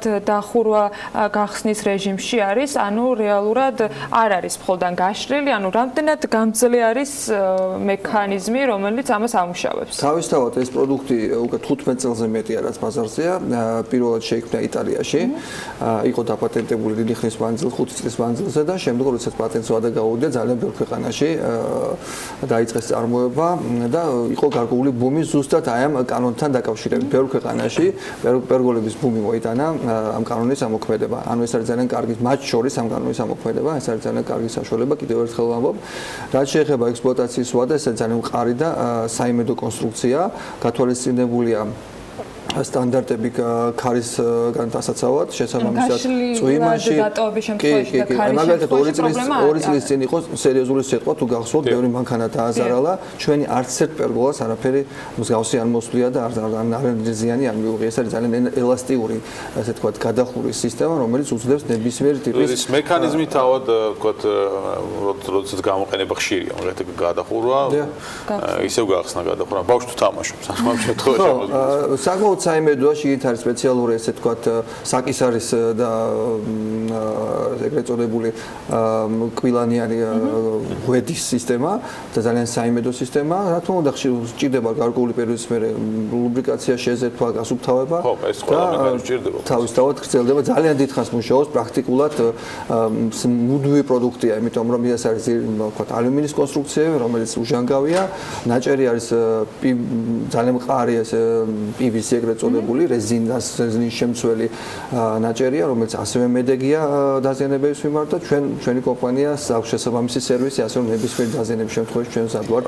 რამე განსაკუთრებული სამაგრი ჭირდება ასეთი პერგოლას დამონტაჟებას, ანუ განსაკუთრებული ლოკაცია ჭირდება, რა გარემოში შეიძლება მისი გამოყენება? ძალიან კარგი კითხვაა, სხვათა შორის, ანუ შესაძლებელია ამ კონსტრუქციის დამოუკიდებლად დადგმაც ყოველგვარი კედლის გარეშე, ანუ 4 დამოუკიდებელ ფეხზე. ამისათვის საჭირო უბრალოდ ფუნდამენტი. ბაღში სათბურის მსგავსი, ოღონდ დასასვენებლად დამოუკიდებლად, უბრალოდ საჭიროა კარგად მოეწყოს ეს სამაგრი წერტილები და შესაძლებელია ყოველგვარი კედლის გარეშე. თქვენ უზრუნველყოფთ ამასაც? ჩვენ უზრუნველყოფთ თავიდან ბოლომდე, რა თქმა უნდა და ჩვენ თუ მოგწევს ჩვენი დამკვეთი გარკვეულ სივრცე, ჩვენ შეგვიძლია ამ სივრცეზე რამდენიმე დღეში მოვუწყოთ ძალიან სასიამოვნო და კარგი გარემო. 13 დასახელება იყო ნახსენები. თავიდან ვიფიქრე, რომ ფერების სხვაობაზე იყო საუბარი, მაგრამ დარწმუნდა, რომ ფლად ასე არ იქნება საქმე. რა განსხვავებასთან კონსტრუქციები, თქვა, არის სამკუთხა კონსტრუქცია, ტრაპეციის კონსტრუქცია, ეს როგორც გითხარით, ეს დამოუკიდებლად მდგარი კონსტრუქცია, კალისებული კონსტრუქცია, ასე რომ თქვა, სამფრივად დახრილი კონსტრუქცია, ან ორფრივად დახრილი კონსტრუქცია, ასე რომ ეს ვარიაციები, ფერები, რა თქმა უნდა, არის ნებისმიერი ფერი. რამდენი ძვირი ფუფუნებაა?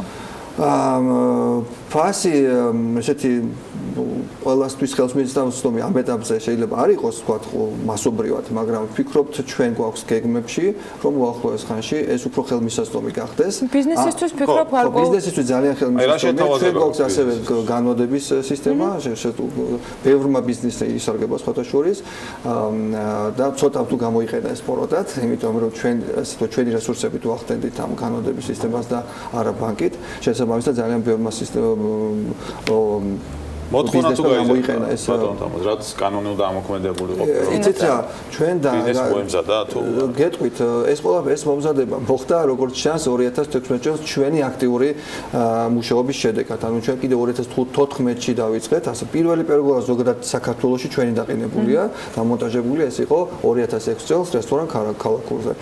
შემდეგ სხვა ობიექტებზე, სახელმწიფო დაწესებულის ობიექტებზე, პრეზიდენტის სასახლეშიც არის ძალიან ლამაზი პერგოლა, ასევე არის დინამო სტადიონზე, ასე შემდეგ და ყველაზე უფრო ასე თქვა აქტიური წელი ამ თვალსაზრისით იყო 2016 ამ პერიოდში უკვე დაწყებული იყო, მაგრამ 2015-დან იყო საუბარი ამ კანონთან დაკავშირებით და 2016-ში საკმაოდ ბევრი საინტერესო რესტორანი და ტერასა გაიხსნა თბილისში და შესაბამისად ჩვენი აქტიური მუშაობის შედეგად ძალიან ბევრ ადგილზე მოხდა. გარდა თბილისსა მე ხარ ვერ დავასახელებ, რეკლამის კანონი არ დავასახელ ამ პროგრამას. გარდა თბილისსა არის თუ არა შეკვეთები, ასე თქვა, რეგიონი, ბათუმი და მაგალითად რომელიც ტურისტულად ანაქტიურია და შეგიძლიათ თუ არა თქო მომსახურების გაწევა სხვადასხვა რეგიონებში. რა თქმა უნდა, ბათუმშიც გვაქვს რამდენიმე საინტერესო პროექტი განხორციელებული.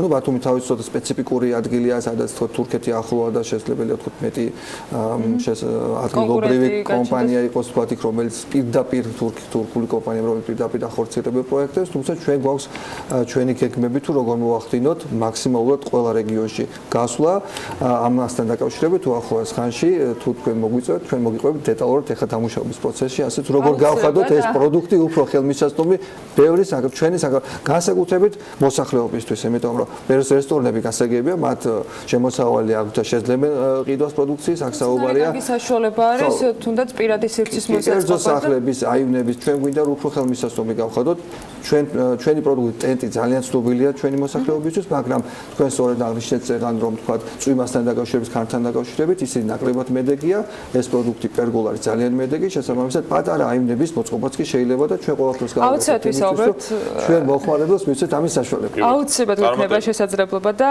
იმედი მაქვს რომ ამ ეტაპით ერთ ნაწილს გავეცით პასუხი საჩეძლებელ მოწევას და როგორ უნდა იმუშაოს ბიზნესმა ამ დაკავშირებულში ნუ მოხდება კატეგორია ცოტას მოწევენ ჯობია. მაგაში გეთანხმებით.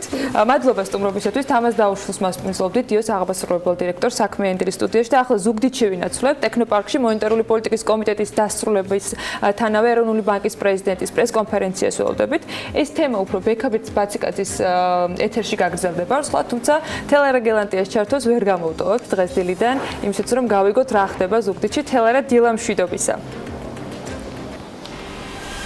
დილა მშვიდობის ანა, როგორც უკვე აღნიშნე, მონეტარული პოლიტიკის კომიტეტის სხდომა მიმდინარეობს ზუგდიდის ტექნოპარკში. ზუსტად 11 საათზე ტრადიციულად ეროვნული ბანკის პრეზიდენტი კობა გვენეტაძე გამართავს პრესკონფერენციას და ჩვენ გავიგებთ, რა გადაწყვეტილება მიიღო სებმა. ამის შემდეგ კობა გვენეტაძე უპასუხებს ჟურნალისტების შეკითხვებსაც, მაგრამ სხდომის დაწყებამდე ჩვენ ჩავწერეთ ეროვნული ბანკის ვიცე-პრეზიდენტი არჩილ მესტვირიშვილი, როგორც მან გვითხრა და ჩვენთვისაც ცნობილია, სები მონეტარული პოლიტიკის კომიტეტის სხდომას მართავს წელიწადში 8-ჯერ. ყოველი მეორე სხდომის შემდეგ იმართება პრესკონფერენცია, ასევე პერიოდულად სები კომიტეტის სხდომებს ატარებს რეგიონებში, როგორც მესტვირიშვილმა გვითხრა, მას შემდეგ რაც გაიმართება პრესკონფერენცია, ეროვნული ბანკის პრეზიდენტი თავის გუნდთან ერთად შეხვდება ახალგაზრდებს და ასევე ადგილობრივი ბიზნესის წარმომადგენლებს. დღეს ჩვენ ვართ ზუგდიდში გაიმართება მონეტარული პოლიტიკის კომიტეტის სხდომა. ჩვენ შევხვდებით როგორც ვთქვათ თბილისიდან, ასევე ადგილობრივ მედიას. შუადღესაც ჩვენ გვექნება შეხვედრა სტუდენტებთან და დღის მეორე ნახევარში ჩვენ გვაქვს შეხვედრა ადგილობრივ ბიზნესთან. ჩვენთვის მნიშვნელოვანი არის რომ საზოგადოებას და მოსახლეობას და პირველ რიგში ბიზნესს ესმოდეთ, თუ ჩვენ რა გადაწყვეტილებებს ვიღებთ და რის საფუძველზე, რომ სწორად დაგეგმო თავიანთი შემდგომი ქმედებები და ასევე მნიშვნელოვანია, რომ ადგილობრივი ბიზნესისგან მოვისმინოთ თუ რა გამოწვევები არის კონკრეტულ რეგიონში. მონეტარული პოლიტიკის კომიტეტის სხდომის დაწყებამდე არჩილ მესტვირიშვილი ჩვენ ჩავწერეთ ასევე ეროვნული ბანკის წლიურ ანგარიშზეც. მე მაყურებელს შევახსენებ, რომ საქართველოს ეროვნული ბანკის შესახებ ორგანული კანონის თანახმად ეროვნული ბანკი ვალდებულია წლიური ანგარიში უმაღლეს საკანონმდებლო ორგანოში გადააგზავნოს 30 აპრილამდე. ანგარიში საკმაოდ მოცულობითია, ის 200 გვერდზე მეტია, როგორც ეროვნული ბანკის ვიცე-პრეზიდენტმა ჩვენთან საუბარში თქვა, დოკუმენტში მოხდა ყველა ის გამოწვევა, რომელსაც 2017 წელს ჰქონდა ადგილი. მნიშვნელოვანი წელი იყო 2017 ეროვნული ბანკისათვის, როგორც ისიც რომ ჩვენი რამდენიმე გამოწვევა არის ეს როგორც დოლარიზაციის შემცირება, ასევე მოხმარებელთა უფლებების დაცვა და არასაფინანსო სექტორის რეგულირების ქვეშ მოქცევა და ამ თემებზე საკმაოდ დეტალური ანალიზი არის წლიურ ანგარიში. კობა გვენეტაძის პრესკონფერენცია რამდენიმე წუთში დაიწყება, როგორც დასაწყისში აღნიშნეთ, პრესკონფერენციის შემდეგ ჟურნალისტებს საშუალება გვექნება დავსვათ ყველა ის კითხვა, რომელიც ბოლო პერიოდში ეროვნული ბანკის მისამართით დაგროვდა, მათ შორის გულისხმობ იმ ახალ რეგულაციებს, რომელიც პასუხისმგებლიანი დაკრედიტების ჩარჩოს ამოქმედების ეგიდით იგეგმება და კითხვები აქვს როგორც ჟურნალისტებს, ისე კერძო სექტორის წარმომადგენლებს. მადლობა თელერა გელანტიას, დარწმუნებული ვარ კითხვების რაოდენობა. კითხვები უამოდ ექნება. ერთეულობით არ შემოიფარგლებოდა, ათეულებსაც გასწდება, მაგრამ საინტერესო ეთერი ექნება, ბექა დარწმუნებული ვარ და ბევრ საინტერესო კითხვაზე იქნება პასუხი. მეტი დეტალი იქნება უკვე კობა გვენეტაძის ბატონი კობას პრესკონფერენციიდანაც. სხვათა შორის გუშინ საქართველოს ბანკის გენერალურ დირექტორმა თქვა, რომ ისინი გადავადებას ითხოვენ იმ რეგულაციების, რომელიც უნდა ამოქმედდეს 7 მაისს, ასე რომ ნახოთ თქო რა პასუხებს გასცემს სების პრეზიდენტი უკვე ამ კითხვებს. კიდევ ვისაუბრებთ ხორბლის ექსპორტზე და ახალ თამაშ წესებზე, რომელსაც მთავრობა ხორბლის იმპორტიორებს უდგენს, უფრო სწორად და არა ექსპორტიორებს. გაიზრდება თუ არა ფქვილის ფასი, შესაბამისად პურის ფასი, ჩვენი სტუმრები იქნებიან კერძო სექტორის წარმომადგენლები, ასევე მიკროსაფინანსოების თემა შევეხებით. საბანკო სექტორმა თავის პოზიცია უკვე დააფიქსირა ამ დაკრედიტებასთან მიმართებით და ნახოთ უკვე რა პოზიცია აქვს მიკროსაფინანსოებს, მათაც ეხებათ ეს რეგულაციები რეალურად. და თან მათ უფრო მე მგონი ფართო მასშტაბის რაღაც ცვლილებები დაჭირდებათ იმისათვის რომ თავი გადაერჩინოს. ძირითადი პორტფელი არის სამოხმარებლო სესხები, იპოთეკურიც, მაგრამ ამ შემთხვევაში მათ პოზიციასაც მოისმენთ, ყოველ შემთხვევაში ისინი ძლდებიან თუ არა იმას, რომ ეროვნული ბანკი რაღაც გადაავადებს ან დამატებითი კონსულტაციებს გამართავს კერძო სექტორთან. მოკეთ, ძალიან საინტერესო საქმის კურსი გეუბნებათ ბექაბაციკაძესა და დათო ჯავაღონიასთან ერთად ზუსტად 3-ზე. იქამდე ქალების ნარატივია BMG-ის ეთერებიდან რიგში 11 საათზე გვანცელაღიძე სტუმრებთან და ძალიან საინტერესო თემებით იქნება პირველის ეთერში. საქმიანი დილას კი ხვალ ზუსტად დილის 8-ზე განვაახლებთ. ბედნიერ დღეს გისურვებთ. დროებით.